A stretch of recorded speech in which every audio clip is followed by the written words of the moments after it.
వేదకాలం నాటి విద్య మనం గమనించినట్లయితే వేదకాలం నాటి విద్య అనగానే మనకి ఎవరు గుర్తుకొస్తారంటే బ్రాహ్మణులు, క్షత్రియులు, వైశ్యులు అనేటటువంటి విషయం మనకు గుర్తొస్తారు. బ్రాహ్మణుల యొక్క వారి యొక్క ఇయర్ ఎన్ని సంవత్సరాలు అనేది మనకి ఈజీగా గుర్తు రావాలంటే ఒక లాజిక్ చిట్కా ఉంది.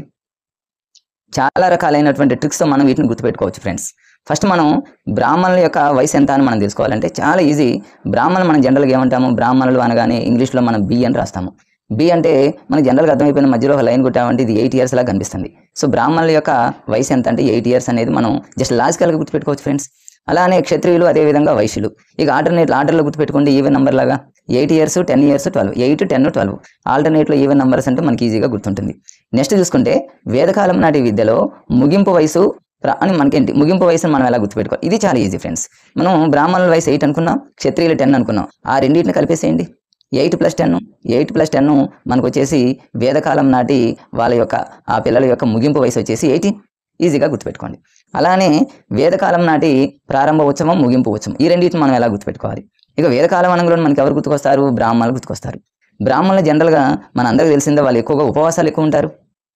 ఆ ఉపవాసాలు కూడా మరి కొంతమంది ఉంటారా, అందరూ ఉంటారా, సమానంగా ఉంటారంటే బ్రాహ్మణులు అంతా సమానంగా ఉంటారు. సో మనకు ప్రారంభ ఉత్సవం అనగానే వేదకాలం నాటి విద్య యొక్క ప్రారంభ ఉత్సవం అనగానే మనకు వెంటనే ఉపనయనం గుర్తు రావాలి. ఉపనయనం గుర్తుకు రాకపోతే బ్రాహ్మణులు గుర్తుపెట్టుకున్నా వాళ్ళు ఉపవాసాలు ఎక్కువగా ఉంటారని గుర్తుపెట్టుకోండి. అందరూ సమానంగా ఉపవాసాలు ఉంటారు కాబట్టి సమవర్తనం అనేటటువంటి విషయాన్ని గుర్తుపెట్టుకోండి. చాలా ఈజీ ఫ్రెండ్. నెక్స్ట్ చూసుకుంటే బౌద్ధ కాలం నాటి విద్య, ఇది ఎలా గుర్తుపెట్టుకోవాలి, ఇది చాలా ఈజీ. బౌద్ధ కాలం అనగా మనం జనరల్గా చూసుకున్నట్లయితే ఇంగ్లీష్లో బి అని లెటర్ రాస్తాం. బిని కట్ చేస్తే మళ్ళీ ఏమవుతుంది 8 years.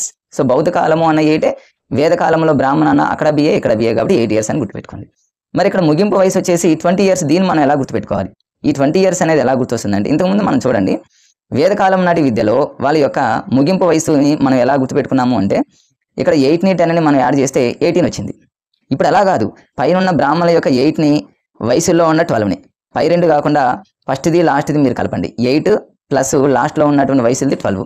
8 + 12 మనకు 12 years కాబట్టి 20 years కాబట్టి మనం వేదకాలం నాటి పిల్లల యొక్క ముగింపు అనేది 20 years అనేటటువంటి విషయాన్ని మనం గుర్తుపెట్టుకోవచ్చు ఫ్రెండ్స్. మరి బౌద్ధ కాలంలో ఉన్నటువంటి ప్రారంభ ఉత్సవానికి పేరేంటి, ముగింపు ఉత్సవానికి పేరేంటి, చాలా ఈజీ. ప్రారంభ ఉత్సవానికి పేరు పబ్బజ అని గుర్తుపెట్టుకోండి. ముగింపు ఉత్సవానికి పేరు ఉపసంపద అనే పదం. మరి వీటిని ఎలా గుర్తుపెట్టుకోవాలి, చాలా ఈజీ ఫ్రెండ్స్. ఎలా అంటే బౌద్ధ కాలము అనగానే మనకి పబ్బజ అనే పదం ఎలా గుర్తుపెట్టుకోవాలంటే బౌద్ధులు ఎక్కువ కూడా ఏం చేస్తూ ఉంటారంటే ఒక ప్లేస్ నుంచి ఇంకో ప్లేస్కి వెళ్తూ ఉంటారు, పద పద అంటూ ఉంటారు. కాబట్టి పబ్బజ అని గుర్తుపెట్టుకోండి. ఈ పబ్బజలో మనకి 3 రకాల టెక్నిక్స్ గుర్తొస్తాయి ఫ్రెండ్స్. ఎలా అంటే పా అంటే ఇక్కడ మొదటి పా అంటే ఇక్కడ పసుపు అనేటటువంటి విషయం మనం గుర్తుపెట్టుకోవచ్చు ఫ్రెండ్స్. అంటే వాళ్ళు పసుపు వస్త్రాలను ధరించారని అర్థం. అలానే ఇంకొక మరి అదే పాని మరొక రకంగా చూసుకుంటే వీళ్ళ యొక్క భాష పాలి లేదా ప్రాకృతం అనేటటువంటి విషయం కూడా మనకు తెలుస్తుంది. మధ్యలో ఉన్న బా అంటే అర్థం ఏంటంటే బౌద్ధ మతానికి సంబంధించిన వాళ్ళని అర్థం, అది మనకు గుర్తొస్తుంది. జా అంటే అర్థం ఏంటంటే జా, ఇంగ్లీష్లో జావ్ అంటే అర్థమైంది జావ్, పద ముందుకు పద.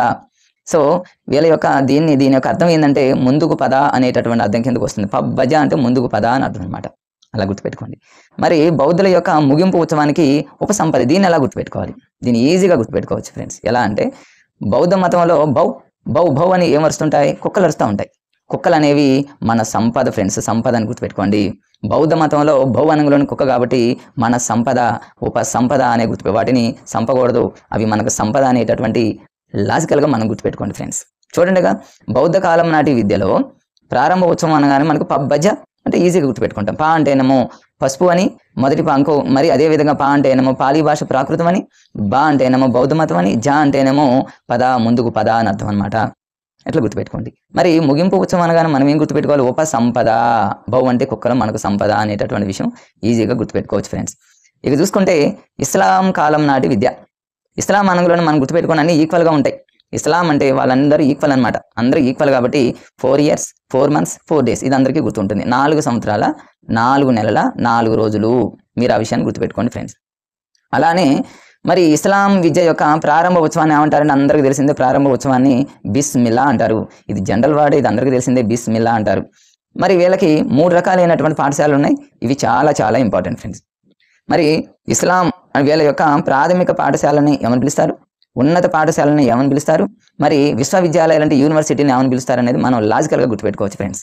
సో ఎలా గుర్తుపెట్టుకుంటాం అంటే ప్రాథమిక పాఠశాలను మనం మక్తబ్లు అంటాం, ఉన్నత పాఠశాలని మదర్సా అంటాం, విశ్వవిద్యాలయం అయితేనేమో మదర్సా ఇలా అంటాం. వీటిని ఎలా గుర్తుపెట్టుకోవాలి చూడండి ఫ్రెండ్స్, నేను మీకు లాజికల్గా చెప్తా.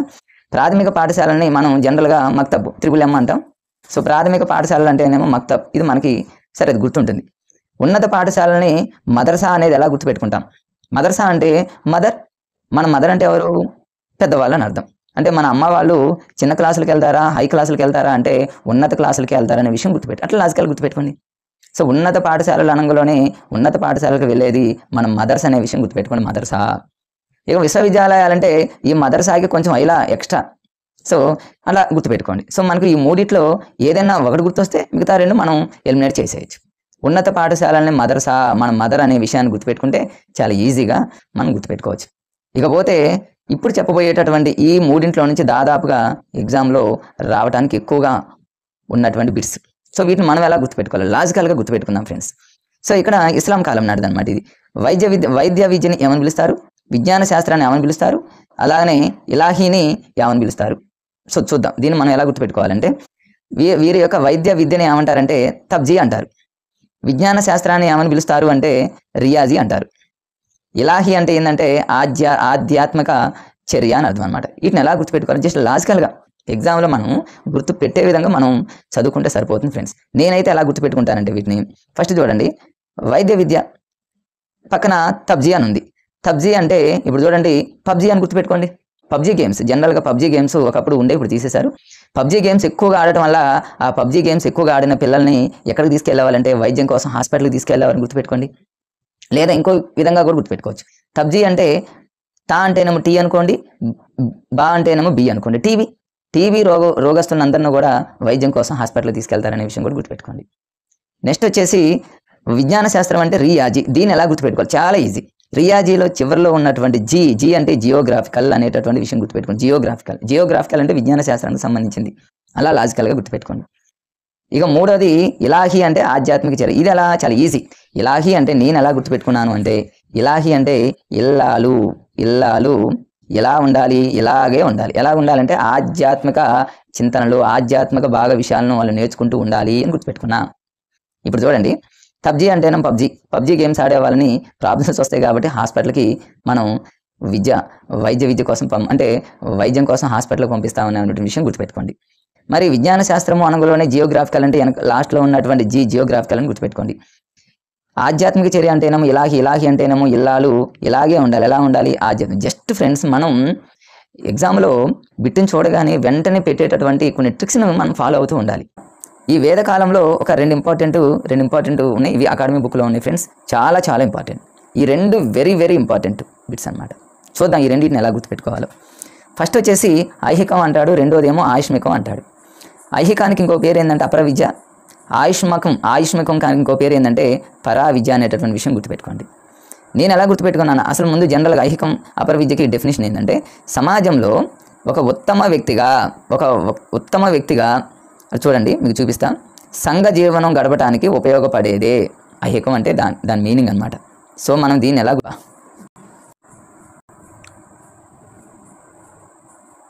సో ఫ్రెండ్స్, ఐహికం నేను ఎలా గుర్తుపెట్టుకుంటాను? ఐహికం అంటే చూడండి, ఐహికం అంటే నేను అని ఇంగ్లీష్లో ఐ లెటర్ అని గుర్తుపెట్టుకోండి. జనరల్గా ఐ అంటే అర్థం ఏంటి? నేను అని అర్థం. నేను సమాజంలో, చూడండి మీరు ఎలా దీన్ని కంపేరింగ్ చేసుకుంటారు. ఐహికం అంటే నేను ఎలా ఉండాలి? సమాజంలో ఒక ఉత్తమ వ్యక్తిగా సంఘ జీవనం గడపడానికి ఉపయోగపడి, ఇదంతా అవసరం లేదు.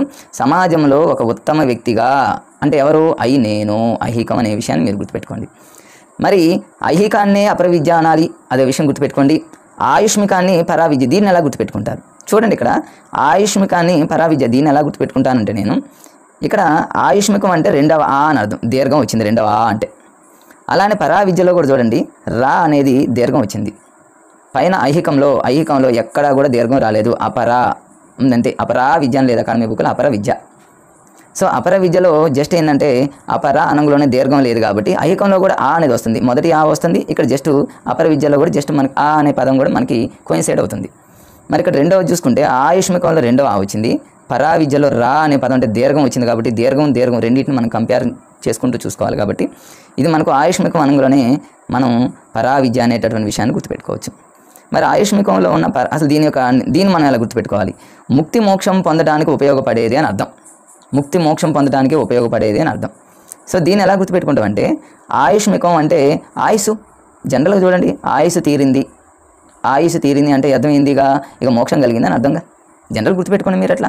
ఆయుష్మికం అంటే ఏంది, మనకు మోక్షం కలిగింది. ఇది ఈజీగా ఎవరైనా గుర్తుపెట్టుకుంటారనమాట. టీస్కి సంబంధించిన నిర్వచనం దీన్ని మనం 2-3 విధాలుగా గుర్తుపెట్టుకోవచ్చు. నేనైతే ఎలా గుర్తుపెట్టుకుంటానంటే సోక్రటీస్ అనగానే నేను సోకు అనే పదాన్ని గుర్తుపెట్టుకుంటా. సోగ్గా ఉన్న వాళ్ళు ఎవరైనా సరే చాలామంది తప్పుల్ని తొలగించుకుంటూ ఉంటారని గుర్తుపెట్టుకోండి. అంటే వాళ్ళలో ఉన్నటువంటి తప్పులన్నిటిని తొలగించుకుంటే వాళ్ళు సోగ్గా ఉన్నారని గుర్తుపెట్టుకోవచ్చు. లేదా ఇంకో విధంగా కూడా గుర్తుపెట్టుకోవచ్చు. సోక్రటీస్లో చివరిలో టీస్ అనే పదం ఉంది. టీ అంటే ట్రూత్ అని గుర్తుపెట్టుకోండి. సా అంటేనేమో సత్యం అని గుర్తుపెట్టుకోండి. చివరిలో 2 సత్యము అనే పదానికి సంబంధించినవి కాబట్టి సత్యాన్ని అన్వేషణ చేసేది అనేటటువంటి విషయాన్ని కూడా గుర్తుపెట్టుకోవచ్చు. సోక్రటీస్ అంటేనేమో సోక్ అనే పదం అంటేనేమో తప్పుల్ని తొలగించి అనే పదాన్ని గుర్తుపెట్టుకోవచ్చు. సోగ్గా ఉండేవాళ్ళు తప్పుల్ని తొలగించుకుంటారు అనేటటువంటి విషయాన్ని గుర్తుపెట్టుకోండి. అలాగే ఇక చివరిలో టీస్ అనే పదం ఉంది. టీ అంటేనేమో ట్రూత్ అని గుర్తుపెట్టుకోండి. ట్రూత్ అంటే ఇక్కడ సత్యము అనేటటువంటి పదం వస్తుంది. చివరిలో ఎస్ సా అన్నా కూడా సత్యము అని గుర్తుపెట్టుకోండి. అంటే చివరి 2 పదాలు సత్యాన్ని తెలియజేస్తున్నాయి కాబట్టి మీరు అలా కొండ గుర్తుపెట్టుకోండి. లైఫ్లో మీరు మర్చిపోరు. సో సోక్రటీస్ అనగానే మనకు సోకు అంటేనేమో తప్పుల్ని తొలగించి అనే పదం గుర్తొస్తుంది. అలా గుర్తు రాకపోయినా సరే చివరిలో సత్యము ట్రూత్ ఉంది కాబట్టి అలాగైనా మీరు గుర్తుపెట్టుకోవచ్చు. ఇకపోతే రెండవ నిర్వచనం ప్లేటో. ఇది అందరికీ తెలిసినటువంటి నిర్వచనమే.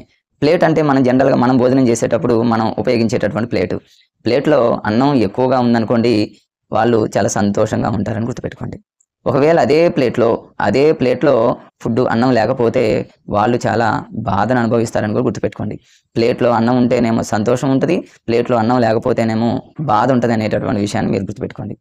నెక్స్ట్ 3వ నిర్వచనం వచ్చేసి అరిస్టాటిల్ని నేను ఎలా గుర్తుపెట్టుకుంటాను. అరిస్టాటిల్ అంటే అరిసెలను గుర్తుపెట్టుకోండి. అరిసెలు అంటే అరిసెలను బాగా తిన్నామనుకోండి దృఢమైనటువంటి శరీరం ఉంటుంది.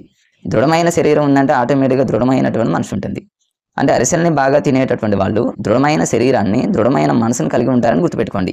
లేదా అది గుర్తులేదు, ఇంకొక విధంగా కూడా గుర్తుపెట్టుకోవచ్చు. అరిస్టాటిల్లో అరవటం అని గుర్తుపెట్టుకోండి. ఎవరు బాగా అరుస్తారు అంటే దృఢమైనటువంటి శరీరం ఉన్న వాళ్ళు బాగా అరుస్తారని గుర్తుపెట్టుకోండి. సో మీరు ఇలాగైనా గుర్తుపెట్టుకోవచ్చు, అలాగైనా గుర్తుపెట్టుకోవచ్చు. ఇది అరిస్టాటిల్కి సంబంధించినటువంటి నిర్వచనం. నెక్స్ట్ నిర్వచనం కొమినియన్ అనగానే మనకు అందులో ఒక మంచి పదం గుర్తొస్తుంది. నేను పక్కన రాశాను. కొమినియన్ అంటే మిలియన్ అని గుర్తుపెట్టుకోండి. మిలియన్ కొద్దిగా డబ్బులు ఉన్నాయనుకోండి, వాళ్ళ జీవితం అనేది మంచిగా సార్థకంగా ఉంటుందని గుర్తుపెట్టుకోండి. మిలియన్ అంటే మిలియన్ల కొద్దిగా డబ్బు ఉంటే, లేకపోతే మిలియన్ కొద్దిగా డబ్బులు ఉన్నట్టయితే వాళ్ళు మంచి సార్థకులుగా మంచి లైఫ్ని అనుభవిస్తారని కూడా గుర్తుపెట్టుకోండి. నెక్స్ట్ పోతే పెస్టాలజీ అనగానే నేను ఎలా గుర్తుపెట్టుకుంటానంటే బెస్టాలజీ అని గుర్తుపెట్టుకోండి. బెస్టాలజీ అంటే అర్థం ఏంటి, ఎవరు బెస్ట్ అంటే మంచి ప్రగతిని సాధించే వాళ్ళు బెస్ట్ అని గుర్తుపెట్టుకోండి. లేదా ఇంకో విధంగా ఎలా గుర్తుపెట్టుకుంటారంటే పెస్టాలజీలో పేస్ట్ గుర్తుపెట్టుకోండి. పేస్ట్ అనేది సహజంగా అందరూ వాడతారని గుర్తుపెట్టుకోండి. సహజంగా అందరూ వాడేటటువంటిది ఏంటి అంటే మార్నింగ్ పేస్ట్ అని గుర్తుపెట్టుకోండి. లేదా ఇంకా విషయం ఏంటంటే చివరిలో పెస్టాలజీలో లాజీ ఉంది, అంటే లేజీ అని గుర్తుపెట్టుకోండి. లేజీగా ఉండేవాళ్ళు ప్రగతిని సాధించలేరని గుర్తుపెట్టుకోండి. లేదా లేజీని పోగొట్టుకుంటే ప్రగతిని సాధిస్తారని గుర్తుపెట్టుకోండి. మీరు ఎలా గుర్తుపెట్టుకున్నా ఎగ్జామ్లో మనం మార్కుని సాధించడమే ఇంపార్టెంట్. నెక్స్ట్ పోతే ప్రోబెల్కి సంబంధించి నేను ఎలా గుర్తుపెట్టుకుంటానంటే ప్రోబెల్ అంటే బెల్లు కొట్టు అని అర్థం. బెల్లు కొడితే ఆటోమేటిక్గా మనం జనరల్గా స్కూళ్ళల్లో కానీ ఎక్కడైనా సరే వివర్తనం చెందుతాము. సో బెల్ అంటే బెల్లు కొట్టగానే స్కూల్ పిల్లలు అయితే క్లాసులోకి వెళ్తారు. అట్లా మనం గుర్తుపెట్టుకోండి. బెల్ అంటే వివర్తనం అనేటటువంటి విషయాన్ని మీరు గుర్తుపెట్టుకోండి. నెక్స్ట్ నిర్వచనం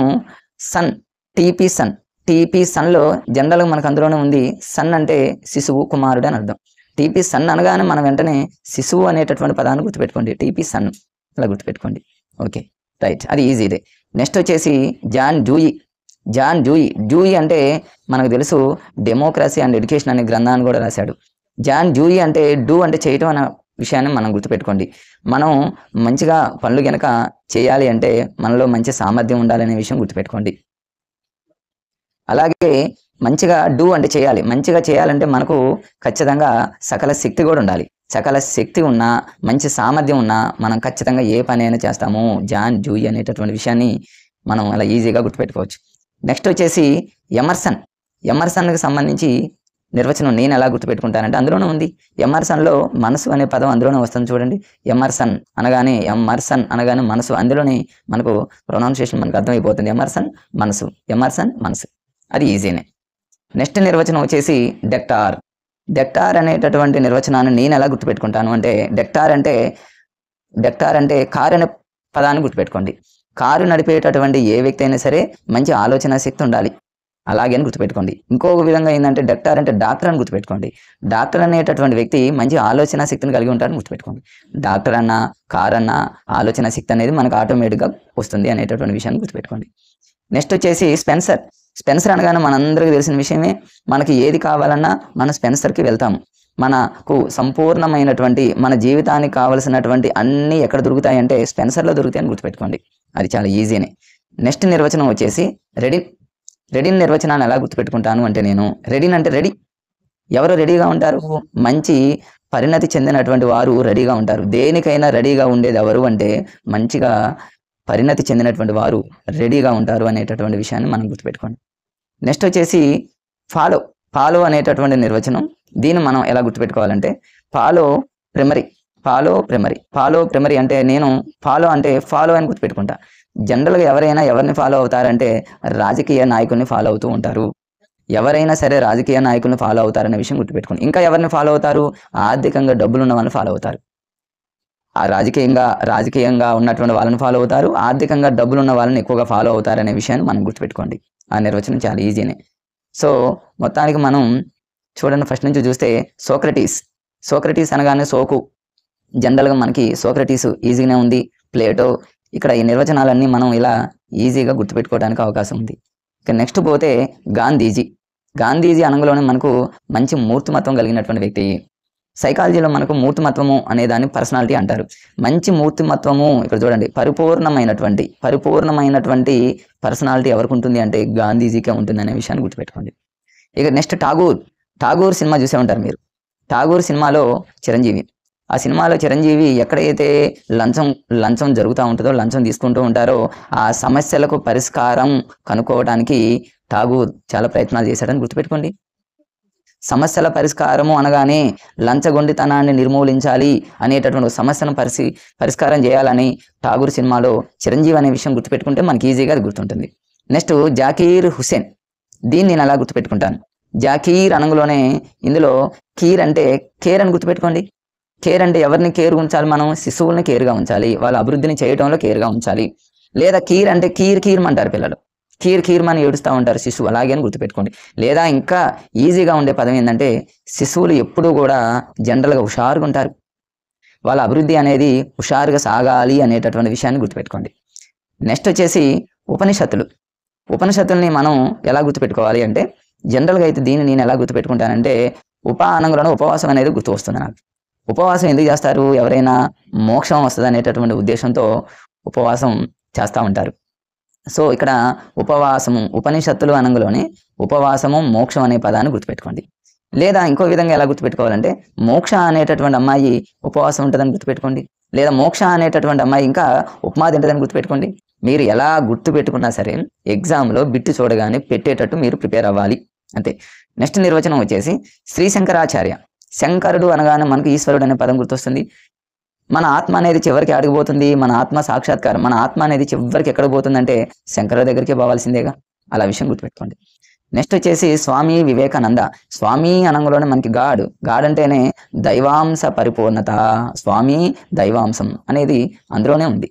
ఇక ఫైనల్ నిర్వచనం ఏంటంటే బిఎస్ కొఠారి.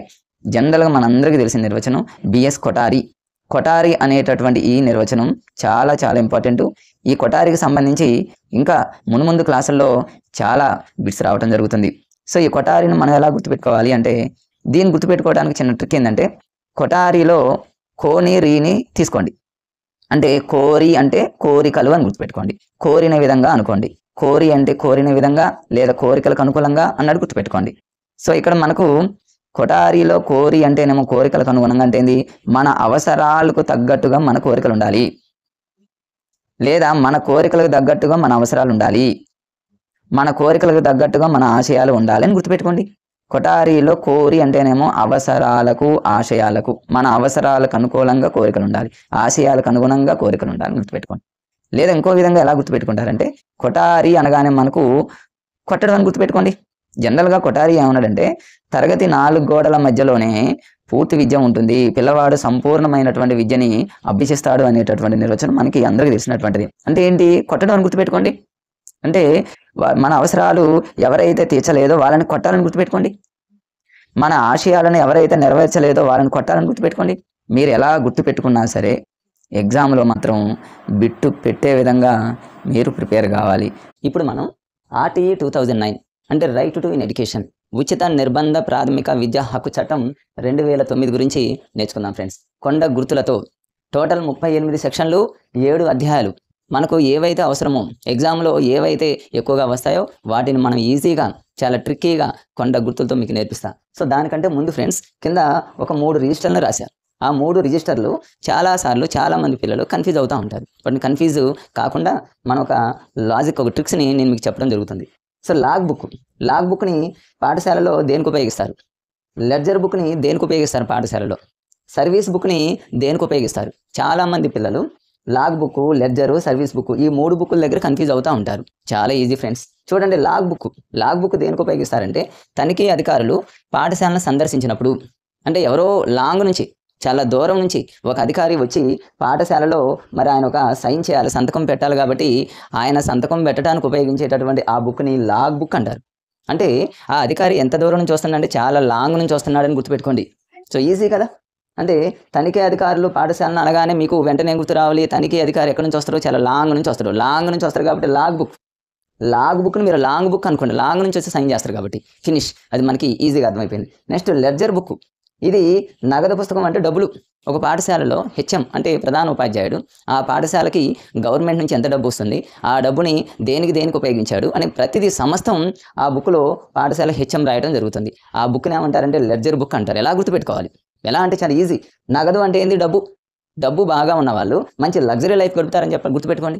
సో లెడ్జర్ని మీరు లగ్జరీ అని గుర్తుపెట్టుకోండి. లగ్జరీ లైఫ్ అంటే నగదు పుస్తకం అని గుర్తుపెట్టుకోండి. నెక్స్ట్ 3వది వచ్చేసి సర్వీస్ బుక్ అంటే అందులోనే ఉంది.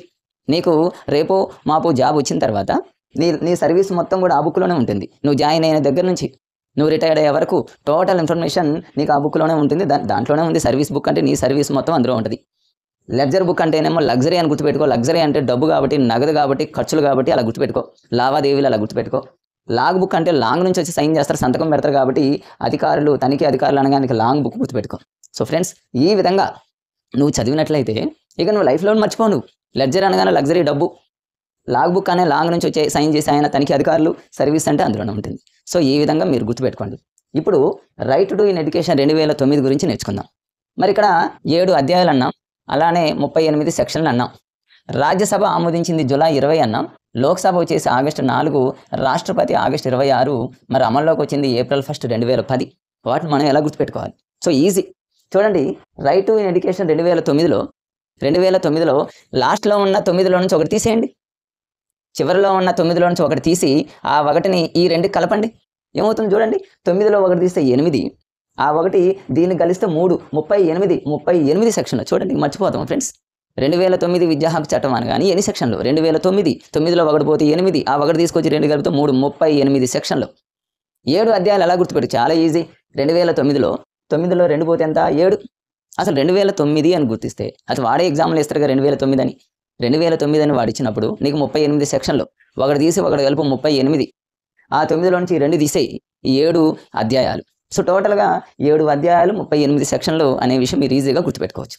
నెక్స్ట్ ఇప్పుడు మరి ఆర్టీఈ 2009ని రాజ్యసభ ఎప్పుడు ఆమోదించింది? చాలా ఈజీ. రాజ్యసభలో జా ఉందిగా. జా అంటే జులై అనుకోండి, జులై అని గుర్తుపెట్టుకోండి. రాజ్యసభలో జా ఉంది కాబట్టి జులై అని గుర్తుపెట్టుకోండి. తర్వాత వచ్చేసి 20గా, ఆ జులై 20ని మీరు ఆ విధంగా గుర్తుపెట్టుకోండి, జులై 20. నెక్స్ట్ వచ్చేసి లోక్సభ అనగానే ఆగస్టు 4, దీన్ని మీరు ఎలా గుర్తుపెట్టుకుంటారు? చాలా ఈజీ. లోక అంటే లోకం అని గుర్తుపెట్టుకోండి. లోకంలో ఉన్నటువంటి వాళ్ళు ఎవరో కూడా ఆగరు. ఈ లోకంలో ఉన్న వాళ్ళు ఎవరో కూడా ఆగకుండా ఏం చేస్తారు? 4 దిక్కులు పోతానే ఉంటారు. ఈస్ట్, వెస్ట్, నార్త్, సౌత్ అని గుర్తుపెట్టుకో. లోక్సభ అనగానే లోకంలో ఉన్నోళ్ళు ఆగరు అంటే 4 దిక్కులు పోతారు కాబట్టి లోక్సభ అనగానే ఆగస్టు 4 అని గుర్తుపెట్టుకో. నెక్స్ట్ వచ్చేసి రాష్ట్రపతి. మరి రాష్ట్రపతి ఆగుతాడా? ఆగడు. ఆగడు కాబట్టి అది కూడా ఆగస్ట్. మరి రాష్ట్రపతి అంటే ఒక దేశానికి రాష్ట్రపతి కాబట్టి మనం ఆయన ఇప్పుడు కూడా జనవరి 26 లాగానే ఒక ఫేమస్ డే రోజు సంతకం పెడతాడు కాబట్టి అట్లా గుర్తుపెట్టుకోండి. ఇంత చేసి మనకు విద్యా హక్కు చట్టం వచ్చిన తర్వాత మనది ఎలా ఉందంటే ఏప్రిల్ ఫూల్ అయిపోయింది. గుర్తుపెట్టుకోండి. ఏప్రిల్ ఫూల్ అంటే ఏప్రిల్ 1 అని జస్ట్ అట్లా గుర్తుపెట్టుకోండి. అంటే విద్యా హక్కు చట్టం 2009 ఎప్పటి నుంచి అమల్లోకి వచ్చిందంటే ఏప్రిల్ ఫూల్ చేసింది మన అందరినీ. అంటే ఏప్రిల్ 1 2010, 2009 కాదు. వాడు ఎగ్జామ్లో మిమ్మల్ని కన్ఫ్యూజ్ చేయడానికి ఏప్రిల్ 1 2009 అంటాడు, ఏప్రిల్ 1 2010 అంటాడు. మీరు ఎలా గుర్తుపెట్టుకోవాలంటే ఏప్రిల్ 1 2010 అని గుర్తుపెట్టుకోండి. కరెక్ట్గా రౌండ్ ఫిగర్ 2010 అని గుర్తుపెట్టుకోండి. 2010 నీకు కన్ఫ్యూజ్గా ఉంది సార్, గుర్తు లేదంటే ఈజీ. చివరిలో మన ఏప్రిల్ ఫూల్ చేసిందంటే అర్థం ఏంటి? 0 చేసిందని అర్థం. అట్లా గుర్తుపెట్టుకో. ఎట్లయినా మనం బిట్టును గుర్తుపెట్టుకోవాల్సిందే. ఇప్పుడు చూడండి, రాజ్యసభలో జా అంటేనేమో జులై అనగానే ఇప్పుడు 20 కూడా ఈజీగానే గుర్తుపెట్టుకోవచ్చు. జులైగా తిరుగుతూ ఉంటారు. జులైగా తిరుగుతున్నారంటే వాళ్ళ జీవితం 0 అని గుర్తుపెట్టుకో. రాజ్యసభ అనగానే జా అంటేనేమో జులై. ఇంకా విధంగా కూడా గుర్తుపెట్టుకోవచ్చు. రాజ్యసభలో రా ఉంది, రా అంటే 2 అని గుర్తుపెట్టుకో. ఎట్లయినా మీరు గుర్తుపెట్టుకోండి. రాజ్యసభ అనగానే జా కాబట్టి జులై, రా అంటేనేమో 2, మరి ఇక 0 అంటే జులైగా తిరిగే వాళ్ళు 0 అని గుర్తుపెట్టుకో. లోక్సభ అంటే లోకంలో ఎవరు ఆగరు, ఆగస్టు. మరి ఆగకుండా ఏం చేస్తారు? 4 దిక్కులు తిరుగుతారు. తూర్పు, పడమర, ఉత్తరం, దక్షిణం. మరి రాష్ట్రపతి ఆగుతాడు? ఆగడవు. 26న సైన్ చేస్తాడు. ఇంత చేసి మనకు వచ్చిన విద్యా హక్కు చట్టం ఏప్రిల్ ఫూల్ చేసింది. ఏప్రిల్ ఫూల్ చేసిందంటే 2010 అంటే 0 అయింది. అట్లా గుర్తుపెట్టుకోండి. ఇప్పుడు ఆర్టీ 2009లో 7 అధ్యాయాలు 38 సెక్షన్లు అన్నాం కాబట్టి ఆ 38 సెక్షన్లు చదవాలా? అన్నీ అవసరం లేదు ఫ్రెండ్స్. కొన్ని ముఖ్యమైనటువంటి సెక్షన్లు ఉన్నాయి. ఆ సెక్షన్లు ఎక్కువ శాతం అవే రిపీట్ అవుతూ ఉంటాయి. అంతవరకు మేజర్గా చదవండి. మేజర్ పాయింట్స్ పర్ఫెక్ట్గా చదవండి. మిగతా పాయింట్స్ని మామూలుగా చదువుకున్నా సరిపోతుంది ఫ్రెండ్స్. వాటిలో ఫస్ట్ సెక్షన్ వచ్చేసి 3వ సెక్షన్. విద్యా హక్కు చట్టం 2009లో 3వ సెక్షన్ ఏం చెప్తుంది? చాలా ఈజీ. చూడండి, నేను మీకు జస్ట్ ఒక 2-3 నిమిషాల్లోనే మీకు ఇది ఫాస్ట్గా చెప్పేస్తా. 3వ సెక్షన్ ఏం చెప్తుందంటే ఉచిత నిర్బంధ విద్య అమలు చేయాలని చెబుతుంది. This is very very important.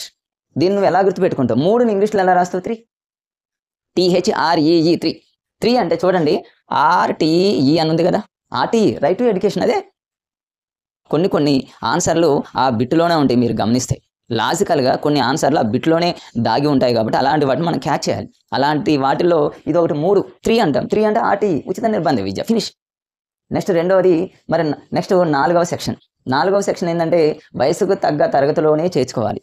4వ సంవత్సరంలోనే మీరు ఎలా గుర్తుపెట్టుకుంటారంటే 4వ సెక్షన్ అంటే 4 సంవత్సరాల వయసు అని గుర్తుపెట్టుకో. 4వ సంవత్సరంలోనే మనం తరగతిలో జాయిన్ చేయించుకుంటాం. మనం ఒక పిల్లవాడిని ప్రభుత్వ పాఠశాలలో ప్రస్తుతం ఉన్న విద్యా హక్కు చట్టం పరంగా 5+ అంటే 5+5 సంవత్సరాలు నిండిన తర్వాతనే ప్రభుత్వ పాఠశాలలో చేర్పించాలి. మరి 4వ సెక్షన్ అంటే 4 సంవత్సరాలకే వయసుకు తగ్గ తరగతిలో అనేది ఇచ్చిందంటే నువ్వు 4 అని గుర్తుపెట్టుకో. 5 అంటే నువ్వు ఎలా గుర్తుపెట్టుకుంటావు అంటే 5వ తరగతి కంప్లీట్ అయిపోయింది. 5వ తరగతి కంప్లీట్ అయిన తర్వాత 5th క్లాస్ కంప్లీట్ అయిన తర్వాత పిల్లోడు ఏమంటాడో, సార్ నేను హై స్కూల్కి వెళ్ళిపోతా అంటాడు. అంటే బదిలీ కోరే హక్కు ఉంది పిల్లోడికి. సో అలా గుర్తుపెట్టుకోండి. వాడు ఏమంటాడు? బదిలీ కోరే హక్కు ఏ సెక్షన్ అంటాడు. బదిలీ కోరే హక్కు ఏ సెక్షన్ అంటే మీరు ఎలా గుర్తుపెట్టుకుంటారు? ఒక పిల్లవాడు ప్రాథమిక విద్య అంటే 5వ తరగతి కంప్లీట్ అయింది, హై స్కూల్కి పోతాను కాబట్టి 5th సెక్షన్ అని గుర్తుపెట్టుకోండి. నెక్స్ట్ వచ్చేసి 6. This is very very important. 6వ సెక్షన్ ఏంటంటే దీన్ని నువ్వు ఎలా గుర్తుపెట్టుకుంటావు? 6 అనగానే నువ్వు 6/2 అంటే 6లో సగం 3 తీసుకో. 6లో సగం 3 అంటే 3 సంవత్సరాలలోనే పాఠశాలను స్థాపించాలి. ఈ ఆర్టీ 2009 ఎప్పుడైతే ఏప్రిల్ 1, 2010లో ఎప్పుడైతే వస్తుందో అప్పటి నుంచి 3 సంవత్సరాలలోనే పాఠశాలను స్థాపించాలని ఈ సెక్షన్ చెబుతుంది. నువ్వు ఎలా గుర్తుపెట్టుకోవాలి? 3 సంవత్సరాలలోని పాఠశాల స్థాపన అనగానే 3కి డబల్ చేయి 6. ఒకవేళ వాడు 6వ సెక్షన్ అనగానే 6లో సగం చేయి, 3 సంవత్సరాల పాఠశాల స్థాపన. నువ్వు ఎలాగైనా గుర్తుపెట్టుకో. బిట్టుకు మాత్రం ఆన్సర్ కరెక్ట్గా ఉండే విధంగా గుర్తుపెట్టుకో. 7 అంటే జనరల్గా మీరు గుర్తుపెట్టుకోండి, 7 అంటే ఏడవటమే. కేంద్ర రాష్ట్ర ప్రభుత్వాలు నిధులు ఇవ్వాలి మరి పాఠశాలలకి. కేంద్రం ఇవ్వాలి, రాష్ట్రం ఇవ్వాలి. ఆ 2 డబ్బులు ఇవ్వాలంటే ఏడుస్తూ ఉన్నాయి.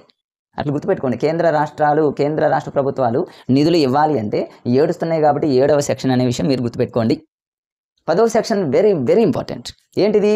తల్లిదండ్రుల బాధ్యత. పిల్లలని పాఠశాలలో చేర్పించడం తల్లిదండ్రుల బాధ్యత. ఏంటి?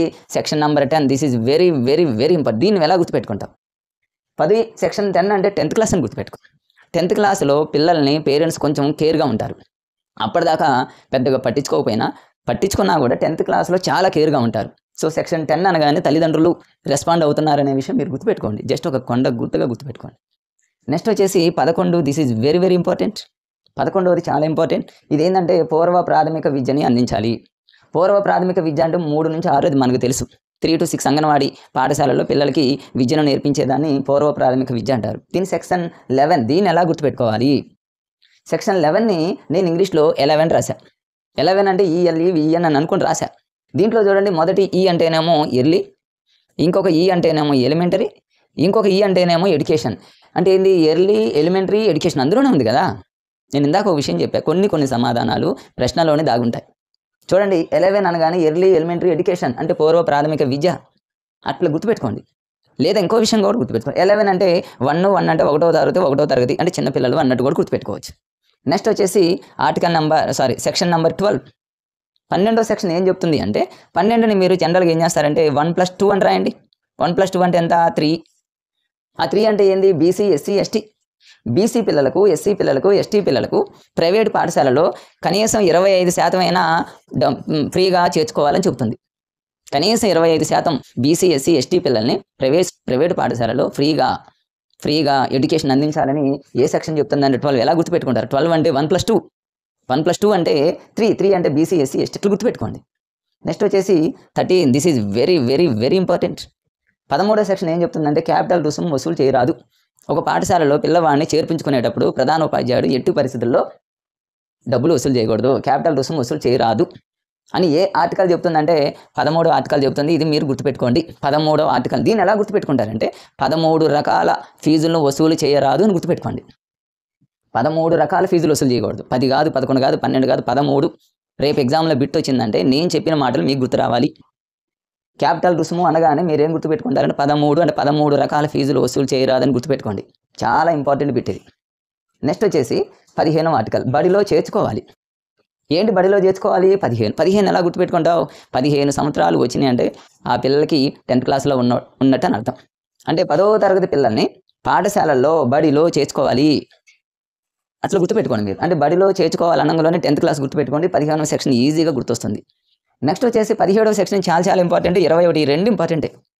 17వ సెక్షన్ మీరు ఎలా సెక్షన్ నెంబర్ 17లో 7 ఉంది. 7 అనేది మీకు ఎక్కడ కనిపించినా సరే ఏడుపుకు సంబంధించింది. 7వ సెక్షన్ ఏం చెప్తుంది? కేంద్ర రాష్ట్ర ప్రభుత్వాలు డబ్బులు ఇవ్వటంలో ఏడుస్తున్నాయి. 17వ సెక్షన్ ఏంటంటే పిల్లల్ని శిక్షించడం, దండించడం, వేధించడం, పిల్లల్ని కొట్టడం నేరం అని చెప్తుంది 17వ సెక్షన్. ఎన్నోసార్లు అడిగిన బిట్ ఇది. నాకు తెలిసి నెక్స్ట్ ఎగ్జామ్లో మళ్ళీ రావడానికి అవకాశం ఉన్న బిట్టు 17.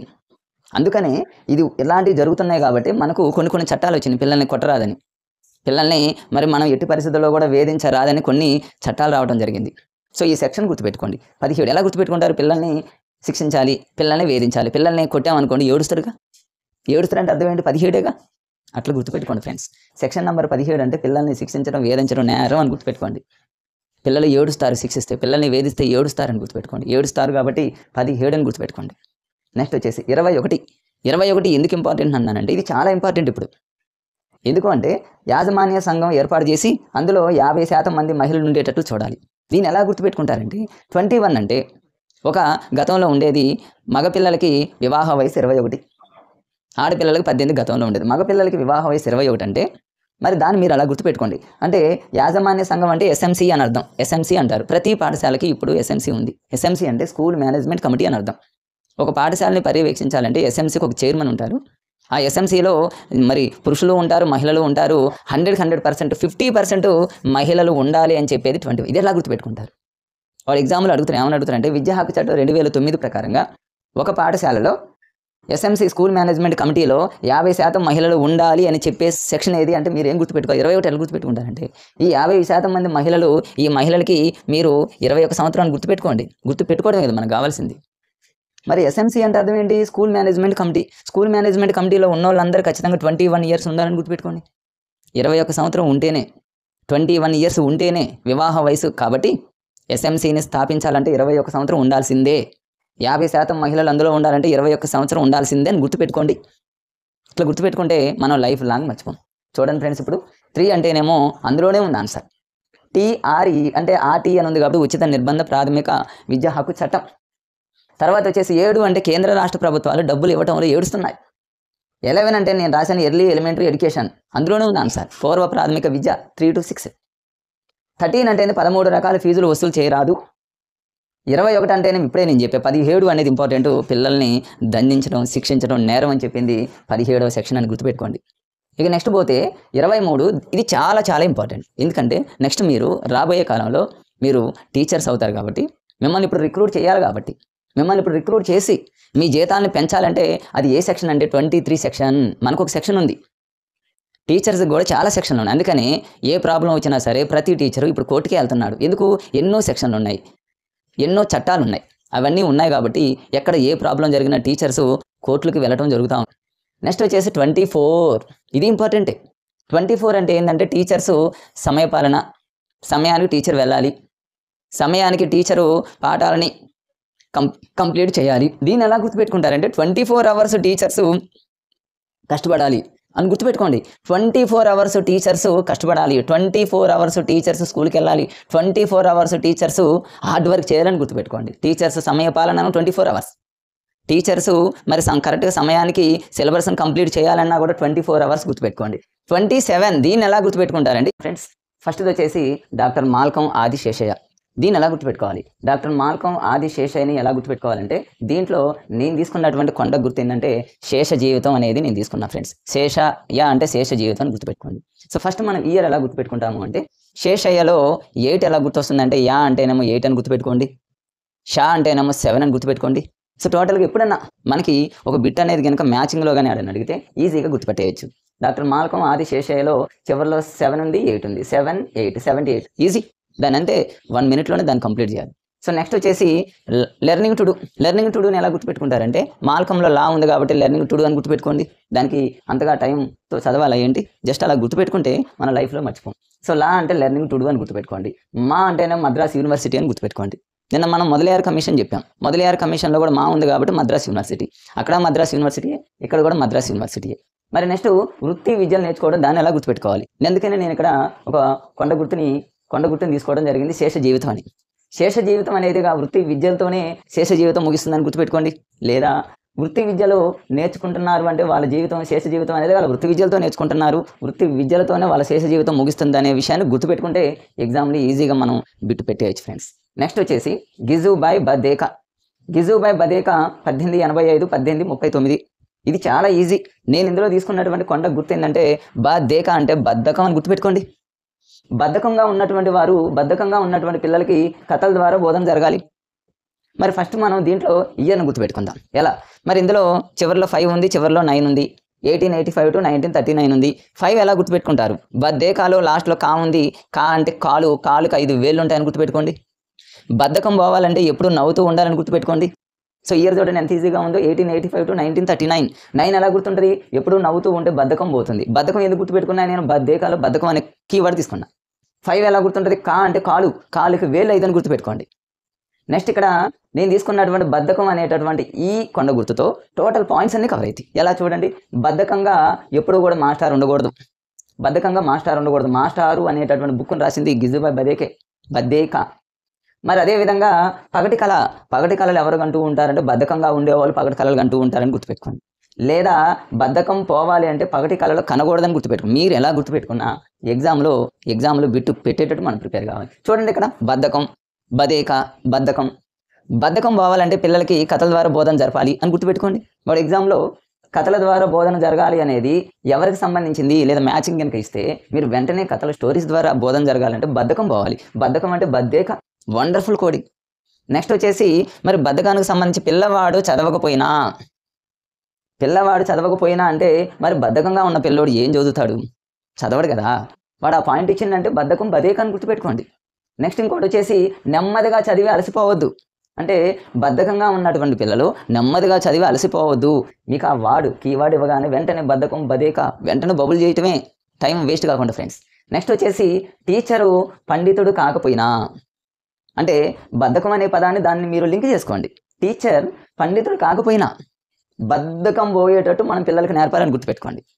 అంటే అట్లా గుర్తుపెట్టుకుంటే మీకు ఈజీగా గుర్తుంటుంది. ప్రస్తుత పాఠ్య ప్రణాళిక హానికరం. బద్ధకం చాలా హానికరం గుర్తుపెట్టుకోండి. ఎగ్జామ్లో ఎప్పుడైనా హానికరం, ప్రస్తుత పాఠ్య ప్రణాళిక హానికరం. అని అడిగితే మీకు వెంటనే బద్ధకం అని గుర్తుపెట్టుకోండి. బద్ధకం అనేది చాలా హానికరం అని గుర్తుపెట్టుకోండి. నెక్స్ట్ బిట్టు, పాఠశాలలో నియమాలకు నిలయాలు కాదు. This is very very important. ఇది ఎలా గుర్తుపెట్టుకోవాలి? బద్ధకంగా ఉండే పిల్లలకి నియమాలు అవసరమా? అట్లా గుర్తుపెట్టుకోండి. నియమాలు వాళ్ళకి అవసరం లేదు, వాళ్ళు అసలే బద్ధకం. చూడండి ఎంత ఈజీగా ఉందో. బదేకాలు కా అంటేనేమో కా అంటే కాలుకి 5 వేలు. తర్వాత బద్ధకం పోవాలంటే ఇప్పుడు నవ్వుతూ ఉండాలని గుర్తుపెట్టుకోండి. మరి టీచర్ ఎప్పుడు బద్ధకంగా ఉండకూడదు. మరి ఎప్పుడు కూడా బద్ధకంగా ఉండేవాళ్ళు పగటి కళలు కంటూ ఉంటారు. ఈ 2 బుక్స్ ఇంపార్టెంట్. ఈ బద్ధకం పోవాలంటే కథల ద్వారా బోధన జరగాలి.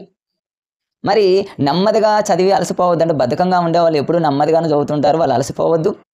పిల్లవాడు చదవకపోయినా అసలు ఇంకేం చదువుతారు బద్ధకం అంటేనే. టీచర్ పండితుడు కాకపోయినా బద్ధకంగా ఉండే వాళ్ళకి ఆ బద్ధకం పోయేటట్టు చెప్పాలి. ప్రస్తుత పాఠ్య ప్రణాళిక హానికరం, బద్ధకం హానికరం.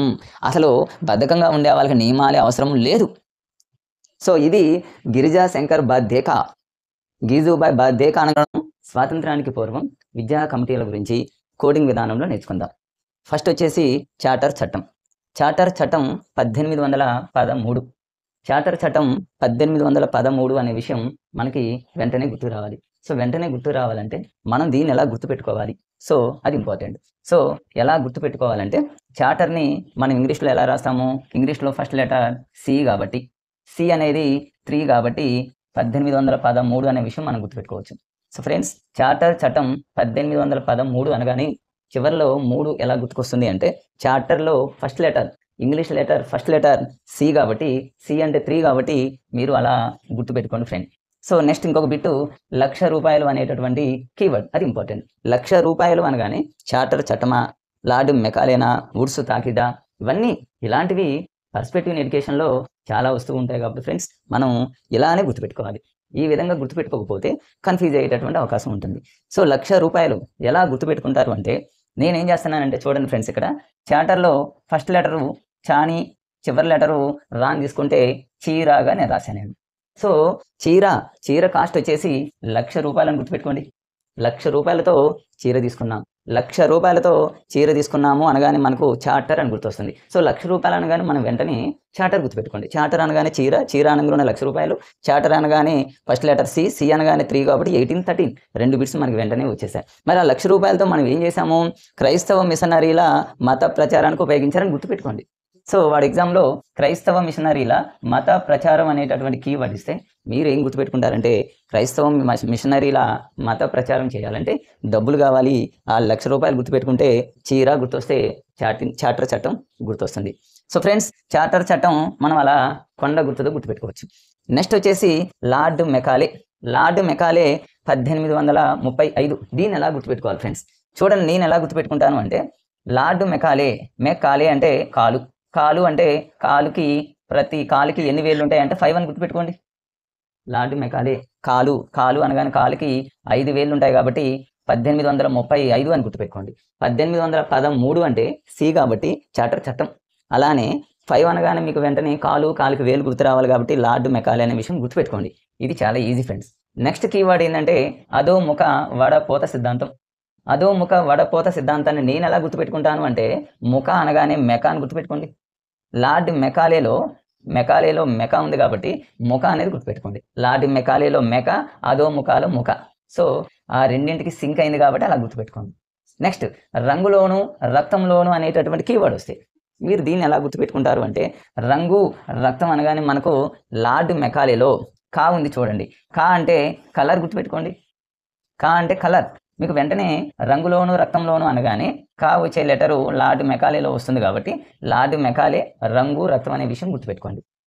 నెక్స్ట్ ఫ్రెండ్, న్యాయశాఖ మెంబర్ అనే కీవర్డ్ వస్తాయి. మీరు దీన్ని ఎలా గుర్తుపెట్టుకుంటారు? దీన్ని కూడా ఈజీగా గుర్తుపెట్టుకోండి ఫ్రెండ్స్. న్యాయశాఖ మెంబర్ అనగానే లా అనే పదం గుర్తుపెట్టుకోండి. అన్ని అందులోనే ఉన్నాయి చూడండి ఫ్రెండ్స్. ప్రతిదీ నేను ఇక్కడే చెప్తా. లా అంటే న్యాయశాఖ మెంబర్ అని అర్థం. తర్వాత కాలేలో కీ అంటే తాళం చెవి అని అర్థం గుర్తుపెట్టుకోండి. కాలేలో లే అంటే లైబ్రరీ కాబట్టి గ్రంథాలయం అని గుర్తుపెట్టుకోండి. మెకాలేలో మా అంటే మీడియేటర్ మధ్యవర్తిత్వం అని గుర్తుపెట్టుకోండి. ఫైనల్గా వచ్చేసి భిక్షగాడు అనగానే ఎవరికైనా ఇది గుర్తుంటుంది, మొక్కాలి. భిక్షగాడు మొక్కాలి అని గుర్తుపెట్టుకోండి. భిక్షగాడు మొక్కటం, కాలుకు మొక్కటం అనగానే మనకు భిక్షగాడు అనేటటువంటి పదం గుర్తొస్తుంది ఫ్రెండ్స్. సో గుర్తుపెట్టుకోండి. అదో ముఖ లార్డ్ మెకాలే మెకా. రంగులోను రక్తంలోను కాలేలో కలర్, న్యాయశాఖ మెంబర్, లార్డులో లా, తాళం చెవి, కాలేలో కీ, కా అంటేనేమో కీ అని గుర్తుపెట్టుకోండి. నెక్స్ట్ వచ్చేసి గ్రంథాలయం, ఉందంటే లైబ్రరీ అని గుర్తుపెట్టుకోండి. మధ్యవర్తిత్వం అంటే మీడియేటర్, మధ్యవర్తిత్వం. భిక్షగాడు అంటే మీరు గుర్తుపెట్టుకోండి మొక్కాలి అనేటటువంటి విషయం గుర్తుపెట్టుకోండి. సో ఫ్రెండ్స్ గుర్తుపెట్టుకోండి, చార్టర్ చట్టం 1813, సి అంటే 13, చీర ₹1,00,000. నెక్స్ట్ వచ్చేసి లార్డ్ మెకాలే అనగానే మీకు ప్రతి కీవర్డ్ గుర్తొస్తుంది ఫ్రెండ్స్.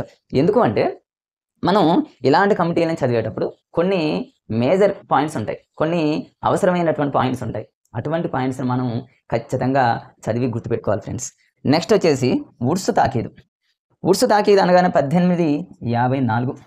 ఈ 1954ని ఎలా గుర్తుపెట్టుకుంటారు? నేను ఎలా గుర్తుపెట్టుకుంటాను అంటే వుడ్ అనగానే చివరిలో డి అనే లెటర్ వచ్చింది. డి అంటే మనకు 4 కాబట్టి అలా గుర్తుపెట్టుకోండి. వుడ్స్ తాకీదు, వుడ్ అనగానే డి, డి అంటే అర్థం ఏంటి? 4 కాబట్టి 3, 4 కాబట్టి 54. ఒకవేళ చార్టర్లో సి అంటేనేమో 1813, వుడ్స్ అంటే డి అంటే 4 కాబట్టి 1854. తర్వాత వచ్చేసి దీనికి సంబంధించిన ప్రతి పాయింట్ ఇంపార్టెంట్ ఫ్రెండ్స్. దీన్ని ఎలా గుర్తుపెట్టుకోవాలంటే చూడండి, నేను దీనికి పెట్టినటువంటి కోడ్ ఏంటంటే వుడ్ అంటే వుడ్ మనందరికీ తెలిసిందే చెక్క లేదా కట్టె అని అర్థం. జనరల్గా స్వాతంత్రానికి పూర్వం అన్నాడు కాబట్టి ఆ రోజుల్లో ఇల్లులు కట్టాలన్నా, స్కూల్స్ పాఠశాలలు నిర్మించాలన్నా మరి ఆ రోజుల్లో వుడ్స్తోనే, చెక్కలు కట్టెలతోనే కట్టేవాళ్ళు. అలా గుర్తుపెట్టుకోండి. సో ఇక్కడ విద్యాశాఖను ఏర్పాటు చేయాలి. విద్యాశాఖలను ఏర్పాటు చేయాలంటే వుడ్తోనే అని గుర్తుపెట్టుకోండి. వుడ్తో ఏది నిర్మించాలన్నా, ఎక్కడ ఏది కట్టాలన్నా, యూనివర్సిటీని కట్టాలన్నా వుడ్, చెక్కే. అలానే విద్యాశాఖల్ని కట్టాలన్నా, నిర్మించాలన్నా వుడ్తోని, చెక్కలతోని, స్వాతంత్రానికి పూర్వం కాబట్టి ఫ్రెండ్స్. నెక్స్ట్ వచ్చేసి ఉపాధ్యాయ శిక్షణాలయాలను, అది కూడా రూమ్స్ లాంటివే కాబట్టి వుడ్ అని గుర్తుపెట్టుకోండి. Last one very very important, Magna Carta. దీన్ని ఎలా గుర్తుపెట్టుకుంటారంటే ఫ్రెండ్, మాగ్నా అంటే మీకు అయస్కాంతము అనేటటువంటి విషయం మీకు తెలుసు. మరి అయస్కాంతం ఎలా ఉంటుంది? ఒక వుడ్ లాగా గట్టిగా ఉంటుంది కదా ఫ్రెండ్స్, కాబట్టి అలా గుర్తుపెట్టుకోండి. మాగ్నా కార్టా అంటే చాలా గట్టిగా ఉండేటటువంటి అయస్కాంతము, వుడ్తో సమానం. వుడ్ అన్న అయస్కాంతం అన్న రెండు స్ట్రాంగ్గా ఉంటాయి అనేటటువంటి విషయం గుర్తుపెట్టుకోండి. సో ఫ్రెండ్స్, మీరు ఈ మూడింటిని ఈ విధంగా కోడింగ్ విధానంలో కొండ గుర్తులతో నేర్చుకున్నట్లయితే లైఫ్ లాంగ్ మనకు గుర్తుంటాయి ఫ్రెండ్స్. హంటర్ కమిషన్ 1882ని మనం ఎలా గుర్తుపెట్టుకోవాలి అంటే, హంటర్లో రా ఉంది కాబట్టి రా అంటే 2 అని గుర్తుపెట్టుకోండి. 2 అంటే హంటర్లో రా అంటే 2 అంటే 2వ తరగతి ప్రాథమిక పాఠశాలను గుర్తుపెట్టుకోండి. 2వ తరగతి చదువుకున్న పిల్లోడు ప్రాథమిక పాఠశాలని మనకు తెలుసు కాబట్టి అట్లా గుర్తుపెట్టుకోండి. ఈ బిట్టు రీసెంట్గా జరిగినటువంటి ఆంధ్రప్రదేశ్లో టీఆర్టీలో చాలాసార్లు అడిగినటువంటి బిట్టు ప్రాథమిక పాఠశాల నిర్వహణ. డైరెక్ట్గా అడిగాడు, ప్రాథమిక పాఠశాలల నిర్వహణ ఏ కమిటీకి సంబంధించిందంటే వెంటనే టక్కన హంటర్. దీన్ని ఆలోచించి అంత టైం కూడా తీసుకోవద్దు ఫ్రెండ్స్. దీన్ని చాలా ట్రిక్కీగా ఎలా గుర్తుపెట్టుకుంటాం అంటే, హంటర్లో రా ఉంది కాబట్టి రా అంటే 2వ తరగతి అంటే ప్రాథమిక పాఠశాలలు అనే విషయం గుర్తుపెట్టుకోండి. నెక్స్ట్ వచ్చేసి విదేశాలకు పంపాలి శిక్షణ పొందిన ఉపాధ్యాయులు. ఈ రెండింటిని ఎలా గుర్తుపెట్టుకోవాలి? హంటర్ అంటే ఏంటి? వేట అని అర్థం మనకు తెలుసు. వేటగాళ్ళని విదేశాలకు పంపాలి. వేటగాళ్ళని విదేశాలకు ఎందుకు పంపాలంటే అక్కడ వాళ్ళకి ట్రైనింగ్ ఇవ్వడానికి పంపాలి. మరి ఆ వేటగాళ్ళకి ట్రైనింగ్ ఎవరిస్తారంటే శిక్షణ పొందినటువంటి ఉపాధ్యాయులు ఇస్తారని గుర్తుపెట్టుకోండి. చాలా ఈజీ ఫ్రెండ్స్. హంటర్లో రా తీసుకుంటే 2వ తరగతి అంటే ప్రాథమిక పాఠశాలని మనకు గుర్తుంది, అది మర్చిపోం. నెక్స్ట్ హంటర్ అంటే వేట, వేటగాళ్ళని ఇమ్మీడియట్గా విదేశాలకు పంపాలి. మరి ఆ వేటగాళ్ళకి శిక్షణ పొందినటువంటి ఉపాధ్యాయులు ట్రైనింగ్ ఇవ్వాలని గుర్తుపెట్టుకోండి. జస్ట్ సింపుల్గా మనం వాటిని చదివేయచ్చు ఫ్రెండ్స్. నెక్స్ట్ వచ్చేసి గోఖలే తీర్మానం. ఒకటే ఒక బిట్టు, ఇయర్ ఒకటి, తర్వాత అదొకటి, 2 ఎలా గుర్తుపెట్టుకుంటామంటే, నేను గోఖలే తీర్మానంలో గో అంటేనేమో జీ రాస్తా. జీ అంటే ఇక్కడ రీజనింగ్ లాగా 7 లాగా గుర్తుపెట్టుకోకుండా ఇట్లా రాస్తాం కదా ఫ్రెండ్స్. దీంట్లో ఇక్కడ ఒక లైన్ ఉంది, ఇక్కడ ఒక లైన్ ఉంది. 1 1 1 1 1911 అంటే ఇట్లా మీరు ఈ విధంగా గుర్తుపెట్టుకోండి ఫ్రెండ్స్.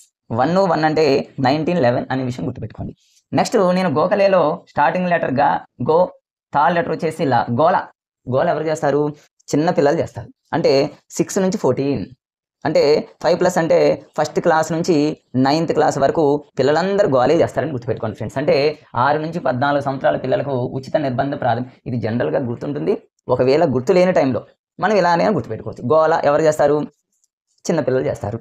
ఇయర్ ఎలా గుర్తుంటుంది? గోఖలేలో జీ అంటే 1 1 అని గుర్తుపెట్టుకోండి ఫ్రెండ్స్. నెక్స్ట్ థర్డ్ వన్ వచ్చేసి శాడ్లర్ కమిషన్. శాడ్లర్ కమిషన్ మనం ఎలా గుర్తుపెట్టుకోవాలంటే, శాడ్ అంటేనే అందులోనే ఉంది, శాడ్ అంటేనే చాలా విచారము అని అర్థం. విచారం కలిగినప్పుడు మనం ఏం చేస్తామంటే ఏడుస్తాము అని గుర్తుపెట్టుకోండి. 7. సో శాడ్లర్ కమిషన్లో శాడ్ అంటే శాడ్లర్లో శాడ్ అని గుర్తుపెట్టుకోండి. సాడ్ అంటే అర్థం ఏంటి? విచారం. విచారం అంటే ఏంది? ఏడుస్తూ ఉంటాం కాబట్టి 1917 అని గుర్తుపెట్టుకోండి. నేను ఇయర్స్ని ఎందుకు ఇంతగా స్ట్రెచ్ చేస్తానంటే రీసెంట్గా జరిగినటువంటి ఆంధ్రాలో ఇయర్స్ని మరి మ్యాచింగ్ చేయడం అడిగాడు. మళ్ళీ స్వాతంత్రానికి పూర్వం, స్వాతంత్రం తర్వాత కమిటీలో ఒక ఆర్డర్లో సెట్ చేయమని ఇచ్చాడు. సో ఫ్రెండ్స్, ఇయర్స్ని మీరు ఇలా గుర్తుపెట్టుకుంటే వాడు ఎలా అడిగినా సరే మనం చిటికలో పెట్టేయచ్చు ఫ్రెండ్స్. చూడండి, హంటర్ హంటర్ చివరిలో రా వచ్చింది కాబట్టి 2 లేపేసేయండి. గోఖలే తీర్మానం, జీ అంటే 1 కాబట్టి 1911 ఫినిష్ అయిపోయింది. శాడ్లర్ కమిషన్, శాడ్ అంటే అర్థం ఏంటి? శాడ్ అంటే విచారం కాబట్టి 7 అని గుర్తుపెట్టుకోండి. నెక్స్ట్ వచ్చేసి ఇక్కడ ఒకటే ఒక బిట్టు, ఇంపార్టెంట్ బిట్టు, 10+2+3 దాన్ని ఎలా గుర్తుపెట్టుకోవాలి? శాడ్ పిల్లలు ఎప్పుడు విచారంగా ఉంటారంటే 10th క్లాస్ చదవాలా, అమ్మో ఈ 10th మనం చదవాలా, ఇది చదివి మనం పాస్ అవుతామా అని విచారంగా ఉంటారు.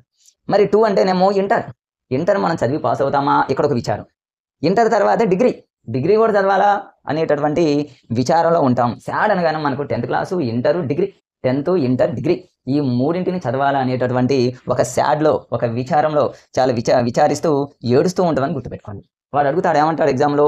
10వ తరగతి తర్వాత కాలంలో ఇంటరు, దాని తర్వాత డిగ్రీ 3 సంవత్సరాలు చేయాలి అని చెప్పినటువంటి కమిషన్ అనగానే 10th class, inter, degree, sad అనే విషయం మీరు గుర్తుపెట్టుకోండి. 1917 అని గుర్తుపెట్టుకోండి. నెక్స్ట్ ఈ శాడ్లర్ కమిషన్నే కలకత్తా కమిషన్, కలకత్తా విశ్వవిద్యాలయం అని కూడా పిలుస్తారు. మరి దీన్ని మీరు ఎలా గుర్తుపెట్టుకోవాలి? శాడ్లర్ కమిషన్ని కలకత్తా విశ్వవిద్యాలయం అని ఎలా గుర్తుపెట్టుకుంటారంటే, ఇక్కడ శాడ్గా ఉన్నాము అని మనం కలగంటున్నాం అంతే, శాడ్గా లేము అలా గుర్తుపెట్టుకోండి, జస్ట్ అంతే చాలు. నెక్స్ట్ హట్టా కమిషన్ 1929. మరి హఠాగ్ అనగానే మనకు అందులోనే ఉంది, హఠాగ్ అంటే హార్ట్ అటాక్. టీచర్స్కి కానీ మరి ఎవరికైనా హార్ట్ అటాక్ ఎప్పుడు వస్తుందో అంటే పిల్లలు సరిగ్గా పాఠశాలకు రాకపోయినా. ఇప్పుడు ఎందుకంటే ఫ్రెండ్స్, ప్రభుత్వ పాఠశాలల్లో పిల్లల సంఖ్య చాలా తగ్గిపోయింది. మరి అలాంటి పిల్లలే మరి మధ్యలో మానేస్తేనేమో దాన్ని అపవ్యయం అంటారు, దాన్ని వృధా అని పిలుస్తారు. అలా కాకుండా ఒకే క్లాసులో ఎక్కువ సార్లు చదువుతుండాలి. గతంలో ఉండేది ఫ్రెండ్స్, ఇప్పుడైతే ఆ విధానం తీసేశారు. అంటే ఒకే ఎక్కువ సంవత్సరాలు అదే క్లాస్ని చదివితే దాన్ని నిలుపుదల అంటే ఆ పిల్లోని అక్కడే నిలుపుతున్నాము, అక్కడే ఉంచుతున్నాము, అక్కడే క్లాసులో చదువుతున్నాడని గుర్తుపెట్టుకోండి. సో ఇక్కడ అపవ్యయము అంటే మధ్యలో ఆపటం, నిలుపుదల అంటే ఎక్కువ సార్లు చదవటం అని అర్థం. మరి ఇక్కడ అపవ్యయానికి మరో పేరు వృధా, నిలుపుదలకి మరో పేరు ఏంటంటే స్తబ్దత. ఇలా పిల్లలు మధ్యలో బడి ఆపిన, ఒకే క్లాసులో ఎక్కువ సార్లు చదివిన టీచర్స్కి హార్ట్ అటాక్ రాకుండా ఏమొస్తుంది ఫ్రెండ్స్? అలా గుర్తుపెట్టుకోండి, జస్ట్ లాజికల్గా గుర్తుపెట్టుకోండి అంతే, రైట్? Heart attack. తర్వాత మరి ఇయర్ 1929 అలా గుర్తుపెట్టుకోవాలి. మరి మనం డేకి రోజుకి 2 సార్లు నవ్వుతూ ఉంటే హార్ట్ అటాకులు రావు ఫ్రెండ్స్, అలా గుర్తుపెట్టుకోండి. ఇప్పుడు హట్టా కమిషన్ అనగానే మనకి హార్ట్ అటాక్ రాకుండా ఉండాలంటే మనం ఏం చేయాలి? నవ్వుతూ ఉండాలి. ఎన్నిసార్లు నవ్వుతూ ఉండాలి? 2 times. అప్పటికీ గుర్తులేకపోయినా చివరిలో 9 అనేది ఒకటి గుర్తున్నా చాలు, నవ్వుతూ ఉంటే హార్ట్ అటాక్ రాదు. హార్ట్ అటాక్లు ఎందుకు వస్తాయంటే పిల్లల మధ్యలో బడి ఆపినా, ఎక్కువ సార్లు చదివినా, ఈ 2 విషయాలు అనగానే మనకు హట్టా కమిషన్ గుర్తుపెట్టుకోండి. నెక్స్ట్గా అబార్ట్ వుడ్ నివేదిక. This is very very important. ఇది మరి అకాడమీ బుక్లో ఉన్నటువంటి బిట్సే ఫ్రెండ్స్. నేను బోర్డు మీద రాసినటువంటి ప్రతిదీ కూడా పోటీ పరీక్షల ప్రత్యేకము పర్స్పెక్టివ్ ఎడ్యుకేషన్ అనేటటువంటి అకాడమీ బుక్లో యాజ్ ఇట్ ఈజ్ రాస్తున్నా ఫ్రెండ్, ఒక్కడు కూడా ఎక్స్ట్రా రాయట్లేదు. ఇవన్నీ ఇంపార్టెంటే. మరి అబార్ట్ వుడ్ నివేదిక 1937, దీన్ని ఎలా గుర్తుపెట్టుకోవాలి?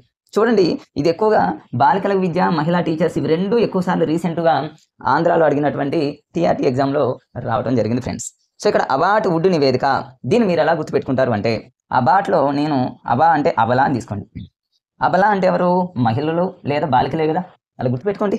సో అబార్ట్ వుడ్ నివేదిక అనంలోనే అబలా అంటే ఎవరు? ఇక్కడ మహిళ అంటే ఎవరు? పిల్లలు కాబట్టి బాలికలు. చూడండి, ఈజీ. బాలికల విద్యా అనంలోనే అబార్టు అబలా అందులోనే ఉంది. మరి బాలికలకు సంబంధించి ఎవరో చెప్తారంటే మహిళా టీచర్స్ చెప్తారు. మహిళా టీచర్స్ అన్న, బాలికల విద్య అన్న మీరు అబలా అని గుర్తుపెట్టుకోండి. మరి ఇయర్ 1937 ఇది 1937 అనేది గాంధీజీ ప్రవేశపెట్టినటువంటి బేసిక్ విద్యా విధానం కూడా 1937. మరి బేసిక్ విద్యా విధానం 1937 గాంధీజీ, అది మనందరికీ గుర్తుంది. మరి అబలాలో బా అంటే అర్థం ఏంటి? ఇక్కడ బేసిక్ అని గుర్తుపెట్టుకోండి. అబలాలో బా అంటే బేసిక్ విద్యా విధానం 37, అంటే దాన్ని దీంతో లింక్ చేసి గుర్తుపెట్టుకోండి ఫ్రెండ్స్. లాస్ట్ అండ్ ఫైనల్ వచ్చేసి సార్జెంట్ నివేదిక. దీని మీద బిట్స్ గతంలో చాలాసార్లు అడిగారు ఫ్రెండ్స్. సార్జెంట్ నివేదిక యుద్ధానంతర విద్యా పథకం, వికలాంగుల కొరకు విద్యా సంస్థ, ఎంప్లాయ్మెంట్ బ్యూరోలు ఈజీగా గుర్తుపెట్టుకోవచ్చు ఫ్రెండ్స్. ఎలా? సార్జెంట్ నివేదిక 1944, దీన్ని ఎలా గుర్తుపెట్టుకోవాలి? దీన్ని నేను ఎలా గుర్తుపెట్టుకుంటానంటే, సార్జెంట్లో నేను విడిగా రాసుకుంటున్నా, సార్ అర్జెంట్ అనేటటువంటి 2 వర్డ్స్ని విడిగా రాశా. సార్ అర్జెంట్ స్కూల్లో పిల్లలు ఏం చేస్తారంటే సార్ అర్జెంట్గా వాటర్ పోవాలి సార్ అని 4000 చూపిస్తూ ఉంటారు. జస్ట్ అట్లా కామెడీ గుర్తుపెట్టుకోండి ఫ్రెండ్స్. 4000 చూపిస్తూ ఉంటారు. సార్ మేము వాటర్కి వెళ్ళాలి సార్, అర్జెంట్ సార్ అని ఇట్లా 4000 చూపిస్తూ ఉంటారు. 4000 అంటే ఇక్కడ 4 అని గుర్తుపెట్టుకోండి. సార్జెంట్ నివేదిక సార్ అర్జెంట్ సార్ దేనికి? వాటర్కి 2 టైమ్స్ అడుగుతారు. అట్లా 9044 అని గుర్తుపెట్టుకోండి. ఇక ఇందులో కోడింగ్ విధానంలోకి వస్తే క్లాసులోకి సార్ వచ్చిందంటే యుద్ధమే ఇక అట్లా గుర్తుపెట్టుకోండి. యుద్ధానంతర విద్యా పథకం, యుద్ధం అనగానే సార్ అర్జెంట్ క్లాసులోకి వచ్చిందంటే ఇక ఆ రోజు క్లాసు మొత్తం యుద్ధమే అని గుర్తుపెట్టుకోండి. సారు అర్జెంటుగా క్లాస్కి వస్తే యుద్ధమే అని గుర్తుపెట్టుకోండి. మరి సారు క్లాసులోకి వచ్చిన తర్వాత వికలాంగులను కూడా వదలటలా, ఎవరిని పెడితే వాళ్ళ మీద యుద్ధానికి పోతా ఉన్నాడని గుర్తుపెట్టుకోండి. జస్ట్ కామెడీగా ఫ్రెండ్స్ అంతే. సో సార్ అర్జెంటుగా క్లాసులోకి వస్తే యుద్ధమే, యుద్ధానంతరం. మరి క్లాసులోకి వస్తే వికలాంగుల పిల్లలను కూడా వదలటం లేదని గుర్తుపెట్టుకోండి. లేదా ఇంకో విధంగా కూడా గుర్తుపెట్టుకోవచ్చు, సార్ క్లాసులోకి వచ్చి వికలాంగుల కొరకు ప్రత్యేకంగా విద్య నేర్పుతున్నాడని కూడా గుర్తుపెట్టుకోండి. నెక్స్ట్ వచ్చేసి సార్ అంటే మరి గవర్నమెంట్ టీచర్ ఎప్పుడు కూడా ఎంప్లాయ్మెంట్ బ్యూరో, మరి ఒక ఎంప్లాయ్మెంట్ ద్వారానే వచ్చేది. సో ఎంప్లాయ్మెంట్ బ్యూరో అనగానే ఒక గవర్నమెంట్ జాబ్ రావాలంటే ఖచ్చితంగా మరి సార్జెంటే కదా. సార్ అర్జెంటుగా క్లాసుకి వస్తే యుద్ధమే. సారు మరి క్లాసులోకి వస్తే వికలాంగుల పిల్లలను కూడా వదలడు. సారు మరి ఏ విధంగా సార్ అయ్యిందమ్మా అంటే ఎంప్లాయ్మెంట్ అంటే ఒక ఎంప్లాయ్మెంట్ ద్వారానే టీచర్ అవ్వడం జరిగింది. సో ఫ్రెండ్స్, ఈరోజు మనం హంటర్ కమిషన్ 1882, గోఖలే తీర్మానం 1911, శాడ్లర్ కమిషన్ 1917, హట్టా కమిషన్ 1929, అబాట్ వుడ్ నివేదిక 1937, సార్జెంట్ నివేదిక 1944. చాలా ఈజీ ఫ్రెండ్. సార్జెంట్ అనగానే సార్ అర్జెంటు 1944, హట్టా అనగానే 1929. డేకి 2 టైమ్స్ నవ్వుతూ ఉండాలి ఫ్రెండ్స్, గుర్తుపెట్టుకోండి. మరి 10+2+3 అంటే 10వ తరగతి చదవాలి, ఇంటర్ చదవాలి, డిగ్రీ చదవాలి. శాడ్ ఇయర్ ఎంత? 1917. విచారం అనగానే మనకి చివరిలో 7 అనేది గుర్తుపెట్టుకోండి. గోఖలే అనగానే మరి 7 ఇలా రాస్తాం కాబట్టి 1 ఇలా గుర్తుపెట్టుకోండి. హంటర్ అనగానే 2 కాబట్టి 2 గుర్తుపెట్టుకోండి. 2వ తరగతి కాబట్టి ప్రాథమిక పాఠశాలలు అనేటటువంటి ఇది చాలా చాలా ఇంపార్టెంట్. నెక్స్ట్, విదేశాలకు పంపాలి. ఎవరిని పంపాలి? హంటర్, వేటగాళ్ళని పంపాలి. అలాగే అబాట్ అనగానే, అబల అనగానే మరి మనం బాలికలను గుర్తుపెట్టుకోండి. మరి ఇంకా ఇంకో విధంగా కావాలంటే అబాట్లో బాగుందంటే బాలికలను కూడా గుర్తుపెట్టుకోండి. మీరు ఎట్లా గుర్తుపెట్టుకున్నా సరే మనం ఈజీగా ఎగ్జామ్లో కూర్చున్నప్పుడు వెంటనే బబుల్ చేయొచ్చు ఫ్రెండ్స్. మరి ఎంత కష్టంగా ఉన్న వాటిని మనం లాజికల్గా ఎలా గుర్తుపెట్టుకోండి అంటే చూడండి ఫ్రెండ్స్. స్వామి వివేకానందకు సంబంధించిన లక్కీ ఏంటంటే ప్రతి కీవర్డు, ప్రతి పాయింట్ ఆ పేరులోనే ఉంది. ఏం చూడండి ఫ్రెండ్స్, ఫస్ట్ స్వామిలో సా ఉంది. సా అనగానే మనకి ఇక్కడ శాంతి. ఇంకొక సా అంటేనేమో సాంకేతిక. నెక్స్ట్ సా అంటేనేమో స్వయం పోషకం. చూసారా, స్వామి వివేకానందలో సా అంటే శాంతి, సాంకేతిక, స్వయం పోషకం. మీ అంటేనేమో మోక్షం. వాకు సంబంధించిన లెటర్. వే అంటే వెలికి తీయడం అని గుర్తుపెట్టుకోండి. ఇంకొక వే అంటే వేదాంత తత్వం అని గుర్తుపెట్టుకోండి. చూడండి ఎంత ఈజీగా ఉందో. కా అంటే చూడండి, కా అంటే కర్మాగారాలను గుర్తుపెట్టుకోండి. ఇంకొక కా అంటే కీ, తాళం అని గుర్తుపెట్టుకోండి. మళ్ళీ కా అంటేనేమో కర్మాగారాలు, తాళం. ఇంకొక కే అంటే కాన్సన్ట్రేషన్ అంటే ఏకాగ్రత. మళ్ళీ కా అంటేనేమో మట్టి. ఇవన్నీ స్వామి వివేకానందలో ఇవన్నీ కీవర్డ్స్. నరాలు అన్న గుర్తుపెట్టుకున్న, నరాలు అన్న, నీళ్లు అన్న, నడవటం అన్న, ఇవన్నీ కూడా స్వామి వివేకానందకు సంబంధించినటువంటి కీవర్డ్స్. చూడండి, దా అంటేనేమో దరిద్ర నారాయణ.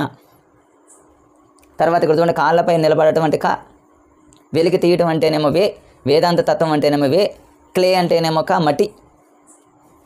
చూడండి, నరాలు, నడవటం.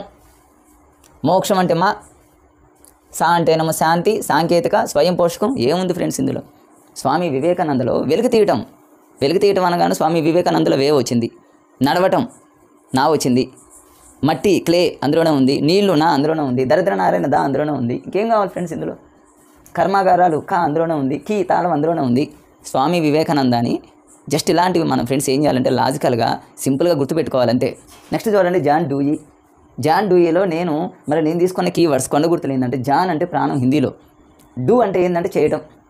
నేను జాన్లో జీ కూడా తీసుకున్నా కీవర్డ్. ఎందుకు అంటారు చూడండి, జాన్లో జీ ఎందుకు తీసుకున్నానంటే జీ ఫర్ గ్రామర్, వ్యాకరణం గురించి చెప్పాడేనే.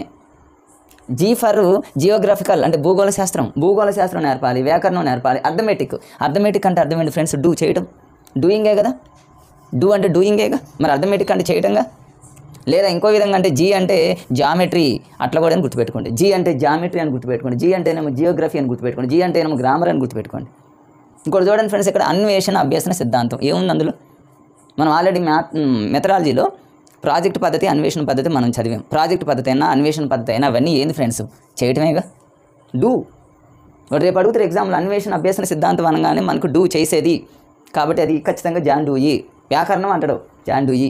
ఈ క్రింది మనలో జాన్ డూయి ప్రకారంగా వేటిని నేర్పాలంటాడు. ఏం గుర్తుపెట్టుకోవాలి మనం? జీ అంటేనేమో గ్రామర్, జియోగ్రఫికల్, జామెట్రీ అని గుర్తుపెట్టుకోండి. మరి టీచర్ అనేవాడు నావను నడిపేవాడట. దీన్ని ఎలా గుర్తుపెట్టుకుంటారు? నా అంటేనేమో నావను నడిపేవాడు. సరే, అప్పుడు మీకు ఇంకా కన్ఫ్యూజ్గా ఉందనుకోండి. జాన్ అంటే హిందీలో ప్రాణం పోతుందేమో అని టీచర్ భయపడతా ఉంటాడు నావని నడిపేటప్పుడు. అట్లా గుర్తుపెట్టుకో. చూడండి ఫ్రెండ్స్ ఎంత ఈజీగా ఉందో. John Dewey. డూ అంటే చేయటం, లెక్కలు చేయటం. అన్వేషణ అభ్యసన సిద్ధాంతం. టీచర్ అనేవాడు మరి నావని నడిపేవాడు అంటే అర్థం ఏంటి? జాన్ ప్రాణం పోతుందేమోనని టీచర్ పడవను నడపడం అనే కాన్సెప్ట్ని గుర్తుపెట్టుకోండి. భూగోళ శాస్త్రం, వ్యాకరణం ఇవన్నీ జాన్ డూయి. ఈజీ. క్లే అంటేనేమో చూడండి మట్టి. దరిద్ర నారాయణ సేవ చూడండి, వెలిగి తీయడం చూడండి, నరాలు. మోక్షం, స్వయం పోషకం, శాంతి. చూడండి ఎంత ఈజీగా ఉన్నాయి friends. Swami Vivekananda, John Dewey. ఇది చూడండి రూసోలో నేనేం చేశానంటే కీవర్డ్ రూసోలో రివర్స్ రాయండి. రూసోని రివర్స్ రాస్తే సార్ అని వస్తుందిగా. రూసోలో సా ఉంది, రా అంటేనేమో సార్. ఏ సారు? Social sir. గుర్తుపెట్టుకో, సోషల్ టీచర్. ఒక పాఠశాలలో సోషల్ టీచర్ ఏం చేస్తాడు?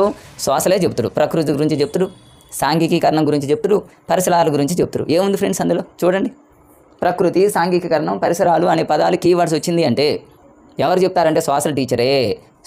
రూసో అంటే రివర్స్ రాయండి, సార్. ఏ సారు? సో అంటే సోషల్ టీచరు. సోషల్ టీచర్ కాబట్టి సోషల్ గ్రంథాలన్నీ రాస్తాడు. ఏంటి చూడండి ఇక్కడ, social contract, social Emile, the Emile. అందరికీ తెలిసినట్టు bit, famous bit. The Emile ఎవరంటే రూసో. చూసారు ఫ్రెండ్స్. అప్పటికి ఒకవేళ ది ఎమిలీ అనే గ్రంథం రూసో రాసింది గుర్తు రాకపోతే, ఎమిలీలో చివరిలో ఏముంది? మిలీ అంటే మిలియన్ కొద్దిగా ఎవరు ఉంటారు? సోషల్ టీచర్సే ఎక్కువ ఉంటారు. సోషల్ వాళ్ళే ఎక్కువ ఉంటారని గుర్తుపెట్టుకోండి.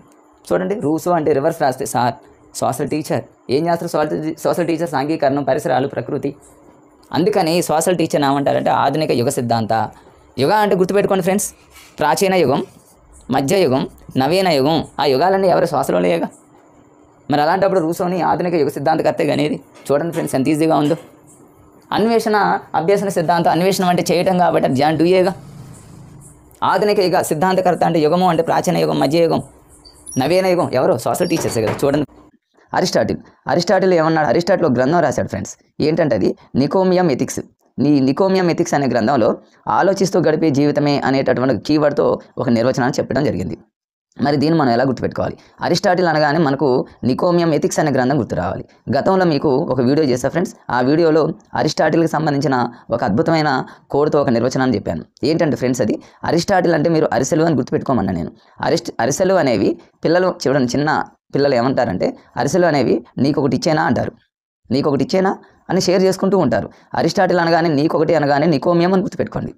మరి ఈ అరిసెలు చేసేవాళ్ళు చూడండి ఆలోచిస్తూ ఉంటారు. మరి అరిసెలను ఎలా చేయాలి? చాలా కష్టం కాబట్టి ఆలోచిస్తూ గడిపి దీన్ని మీరు దాన్ని సింక్ చేసి గుర్తుపెట్టుకోండి ఫ్రెండ్స్. దాంతో మరి మీరు కాంబినేషన్గా గుర్తుపెట్టుకోండి. అరిస్టాటిల్ అనగానే అరిసెలు గుర్తుపెట్టుకుంటే పిల్లలు నీకొకటి కావాలంటే నికోమియం ఎథిక్స్ అని గుర్తుపెట్టుకోండి. మరి ఆలోచిస్తూ వాళ్ళు ఉంటారు కాబట్టి ఆలోచిస్తూ గడిపే జీవితం అనే కీవర్డ్తో నిర్వచనాన్ని కూడా గుర్తుపెట్టుకోవచ్చు ఫ్రెండ్స్. నెక్స్ట్ వచ్చేసి ఇక గతంలో ఎక్కువ బిట్లు అడిగినటువంటి టాపిక్ వచ్చేసి మరి ఈ నిర్వచనాలే కాబట్టి ఎవరెవరు ఏ నిర్వచనాలు ఎలా చెప్పారు ఒక 5 నిమిషాల లోపే మనం ఫటాఫట్ కంప్లీట్ చేద్దాం ఫ్రెండ్స్. ఫస్ట్ చూడండి, కేసీ ఓటావే. ఏమన్నాడు? కేసీ ఓటావే. దీన్ని ఫస్ట్ మీరు ఎలా గుర్తుపెట్టుకుంటారంటే తెలంగాణ సీఎం మీ అందరికీ తెలుసు కేసీఆర్ ఇప్పుడు ప్రస్తుతం తెలంగాణలో ఓట్ల జాతర జరుగుతుంది. ఓట్ల కోసం వాళ్ళు ఏం చేస్తున్నారంటే మామూలుగా ప్రచారాలు చేస్తూ ఉన్నారు. మరి ఈ ఓట్లు అనేది ఎవరేస్తారు? మనుషులే కదా ఫ్రెండ్స్. మీరు అలా గుర్తుపెట్టుకోండి. కేసీఆర్ ప్రస్తుతం తెలంగాణలో ఓట్ల కోసం ఏం చేస్తున్నాడు? ప్రచారం చేస్తున్నాడు. దేనికి?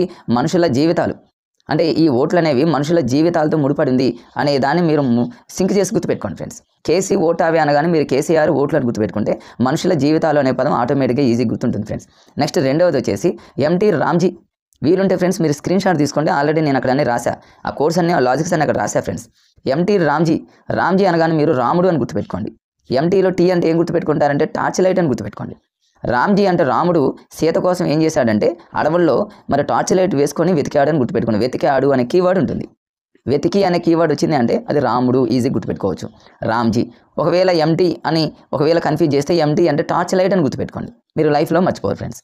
నెక్స్ట్ మూడోది చార్లెస్ మోరిస్లో నేను 6 మార్కులు పెట్టా చూడండి ఫ్రెండ్స్. చార్లెస్లో చా అంటేనేమో చెడు, మా అంటేనేమో మంచి. ఈజీగా ఫ్రెండ్స్ అది చెడు మంచి. ఇంకా ఇంకా మా అంటేనా మోరల్ అంటే మంచి. మీరు ఎలాగైనా గుర్తుపెట్టుకోండి ఫ్రెండ్స్. చార్లెస్ మోరిస్ అంటే చెడు మంచి, ఈజీ గుర్తుపెట్టుకోవచ్చు. నెక్స్ట్ వచ్చేసి హెగెల్కి నిర్వచనం ఆల్రెడీ అక్కడ నేను రాశాను ఫ్రెండ్స్. హెగెల్లో గోల్ అని రాశాను నేను. ఒక మనిషికి గోల్ అంటే ఏంటి ఫ్రెండ్స్? గమ్యం.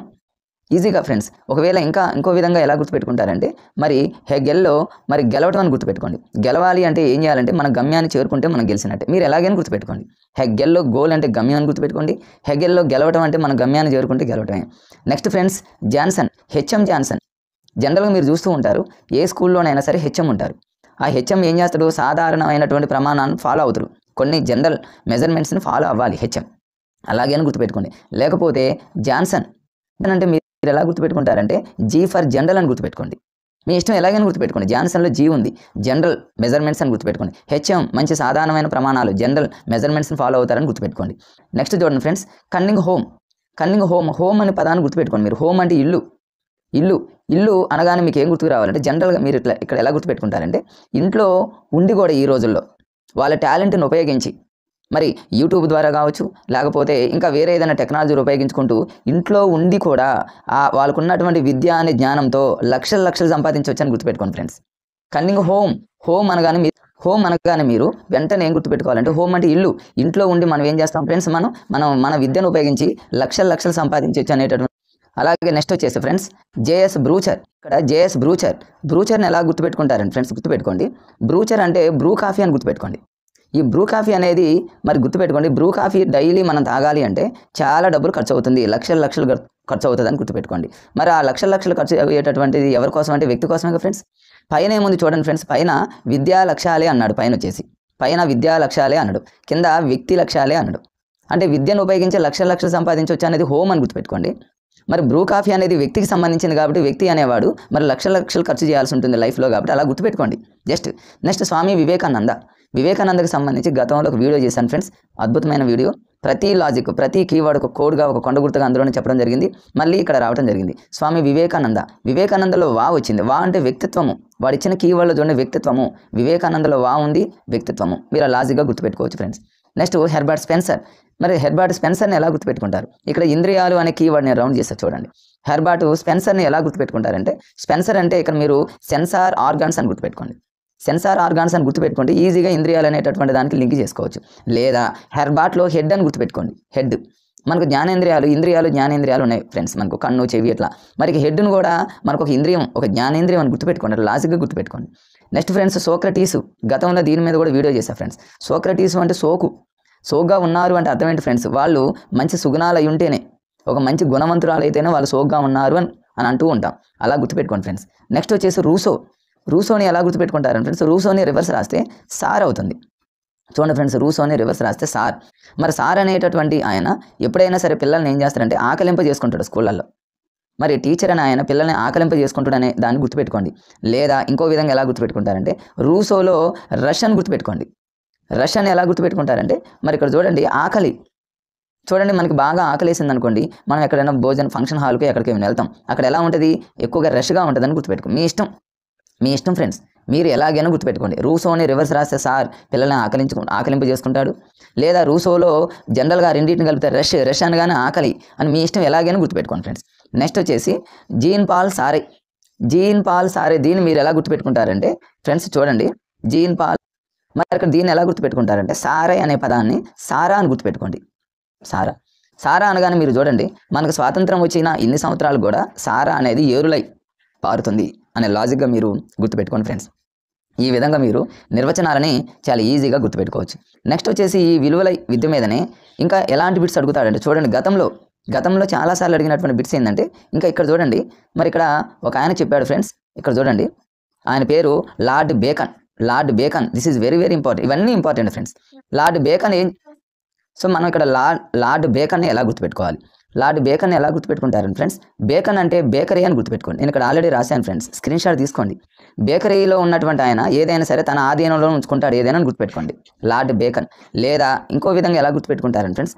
లార్డ్లో లా అని ఉంది చూడండి, లా చేసినటువంటి లాయరు దేన్నైనా సరే తన ఆధీనంలో ఉంచుకుంటాడని గుర్తుపెట్టుకోండి. మీరు ఎలాగే నెక్స్ట్ నిర్వచనం వచ్చేసి ఆడమ్ స్మిత్ని ఎలా గుర్తుపెట్టుకుంటారు? మీరు దీనికి మారకపు విలువగా అని ఒక నిర్వచనాన్ని ఇచ్చాడు ఫ్రెండ్స్. మారకపు అంటే దీన్ని మీరు ఎలా గుర్తుపెట్టుకుంటారంటే ఆడమ్ స్మిత్లో ఆడువారు ఆడవారు అని గుర్తుపెట్టుకోండి. ఆడవారు ఎప్పుడు కూడా మారరు అనే లాజిక్గా గుర్తుపెట్టుకోండి ఫ్రెండ్స్ మీరు. లేదా ఇంకో విధంగా ఎలా గుర్తుపెట్టుకుంటారంటే ఆడమ్ స్మిత్ అంటే సిల్క్ స్మిత అని గుర్తుపెట్టుకోండి. సిల్క్ స్మిత అంటే మారకపు విలువ. మీరు ఎలాగైనా గుర్తుపెట్టుకోండి ఫ్రెండ్స్. లాజిక్గా మనం బిట్ ఇవ్వగానే పెట్టేటటువంటి ఆలోచన మనకు రావాలి కాబట్టి మీరు లాజిక్గా అలా గుర్తుపెట్టుకోండి ఫ్రెండ్స్. నెక్స్ట్ వచ్చేసి ఇక్కడ చూడండి, మరి విలువలకు సంబంధించి ఎవరెవరు ఎన్ని రకాలుగా వర్గీకరించాడు. గతంలో చాలాసార్లు అడిగినటువంటి బిట్స్ ఇక్కడ ఉన్నాయి చూడండి ఫ్రెండ్స్. పార్కర్స్ అని ఆయన విలువల్ని ఎన్ని రకాలుగా వర్గీకరించాడు, దేన్ని ఆధారంగా చేసుకొని వర్గీకరించాడు. మరి పార్కర్స్ అని ఆయన విలువలను 8 రకాలుగా వర్గీకరించాడు. దీన్ని ఎలా గుర్తుపెట్టుకుంటారంటే పార్కర్స్లో పీ లెటర్ ఉందిగా ఫ్రెండ్స్, ఈ పీని మీరు కొంచెం ఇలా కలిపారనుకోండి 8 అవుతుందిగా, అలా లాజిక్గా గుర్తుపెట్టుకోండి. మరి పార్కర్స్ అని ఆయన దేన్ని ఆధారంగా చేసుకొని 8 రకాలుగా వర్గీకరించాడంటే అభిలాషని మీరు ఎలా గుర్తుపెట్టుకుంటారంటే పార్కర్స్ని మీరు పార్క్ అని గుర్తుపెట్టుకోండి. పార్కుకి వెళ్ళాలనేటటువంటిది ఎవరికైనా అభిలాష ఉంటుందిగా ఫ్రెండ్స్, అది ఈజీగా గుర్తుపెట్టుకోవచ్చు. నెక్స్ట్ వచ్చేసి చూడండి, నెక్స్ట్ వాల్టర్ జి ఎవరేట్ ఈయన విలువల్ని 5 రకాలుగా వర్గీకరించాడు. దీన్ని ఎలా గుర్తుపెట్టుకోవాలి. వాల్టర్ జి ఎవిరేట్లో వి అనేది ఉందిగా ఫ్రెండ్స్, వి రాయండి ఇలా. ఈ విని ఇలా 2 లైన్స్ కొట్టామనుకోండి ఎంత అవుతుంది ఫ్రెండ్స్, 5 కదా. సో 5 రకాలుగా ఈజీగా గుర్తుపెట్టుకోవచ్చు. నెక్స్ట్ చూడండి ఫ్రెండ్స్, డేవిస్లో మీరు దీన్ని ఆల్రెడీ రాశారు ఫ్రెండ్స్. డేవిస్ అంటే డేస్ అని గుర్తుపెట్టుకోండి.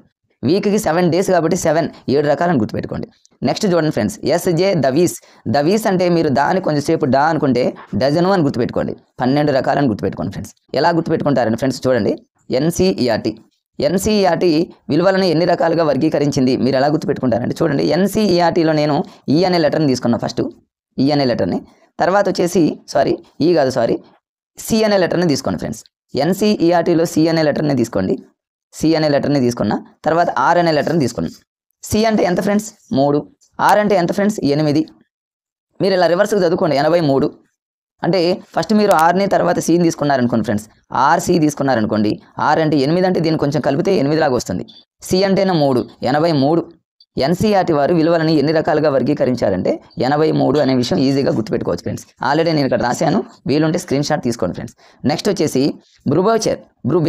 బ్రుబేచర్ ప్రకారంగా విద్యా విలువలు ఎన్ని రకాలు. దీన్ని మీరు ఎలా గుర్తుపెట్టుకుంటారంటే ఫ్రెండ్స్, బ్రుబేచర్లో ఫస్ట్ లెటర్ బి కదా ఫ్రెండ్స్, బి అంటే ఎంత 2, అంటే 2 రకాలుగా వర్గీకరించాడు. అలా గుర్తుపెట్టుకోండి. మరి బ్రుబేచరు తను చెప్పినటువంటి 2 రకాల విలువలు ఏంటి అంటే దీన్ని ఎలా గుర్తుపెట్టుకుంటారు. బ్రుబేచర్ని మీరు బ్రూ కాఫీ అని గుర్తుపెట్టుకోండి ఫ్రెండ్స్. బ్రూ కాఫీ అనేది తక్షణమే పిల్లలకు అవసరం అని గుర్తుపెట్టుకోండి. బ్రూ కాఫీ అనేది తెలివికి సంబంధించిందని గుర్తుపెట్టుకోండి. ఇలా ఈజీగా లాజిక్గా గుర్తుపెట్టుకోవచ్చు ఫ్రెండ్స్. నెక్స్ట్ వచ్చేసి జాన్ డ్యూయి విలువల గురించి ఎన్ని రకాలుగా వర్గీకరించాడు ఫ్రెండ్స్. చూడండి, జాన్ డ్యూయి విలువల్ని 2 రకాలుగా వర్గీకరించాడు. దీన్ని ఎలా గుర్తుపెట్టుకుంటారు ఫ్రెండ్స్. జాన్ డ్యూయిలో మరి చూడండి, జాన్ అనేది సెపరేట్గా తీసుకుంటే 2 లెటర్స్ ఉన్నాయి ఫ్రెండ్స్, 1 2. జా అంటే నెంబర్ 1, ఇన్ అంటే నెంబర్ 2. సో ఈజీగా మీరు అలా గుర్తుపెట్టుకోవచ్చు ఫ్రెండ్స్. మనం ఈ విధంగా ఈ విలువల విద్యకు సంబంధించి ఈ నిర్వచనాలను ఇలా లాజిక్గా గుర్తుపెట్టుకోవచ్చు. ఫస్ట్ కమిషన్ వచ్చేసి సర్వేపల్లి రాధాకృష్ణన్ కమిషన్.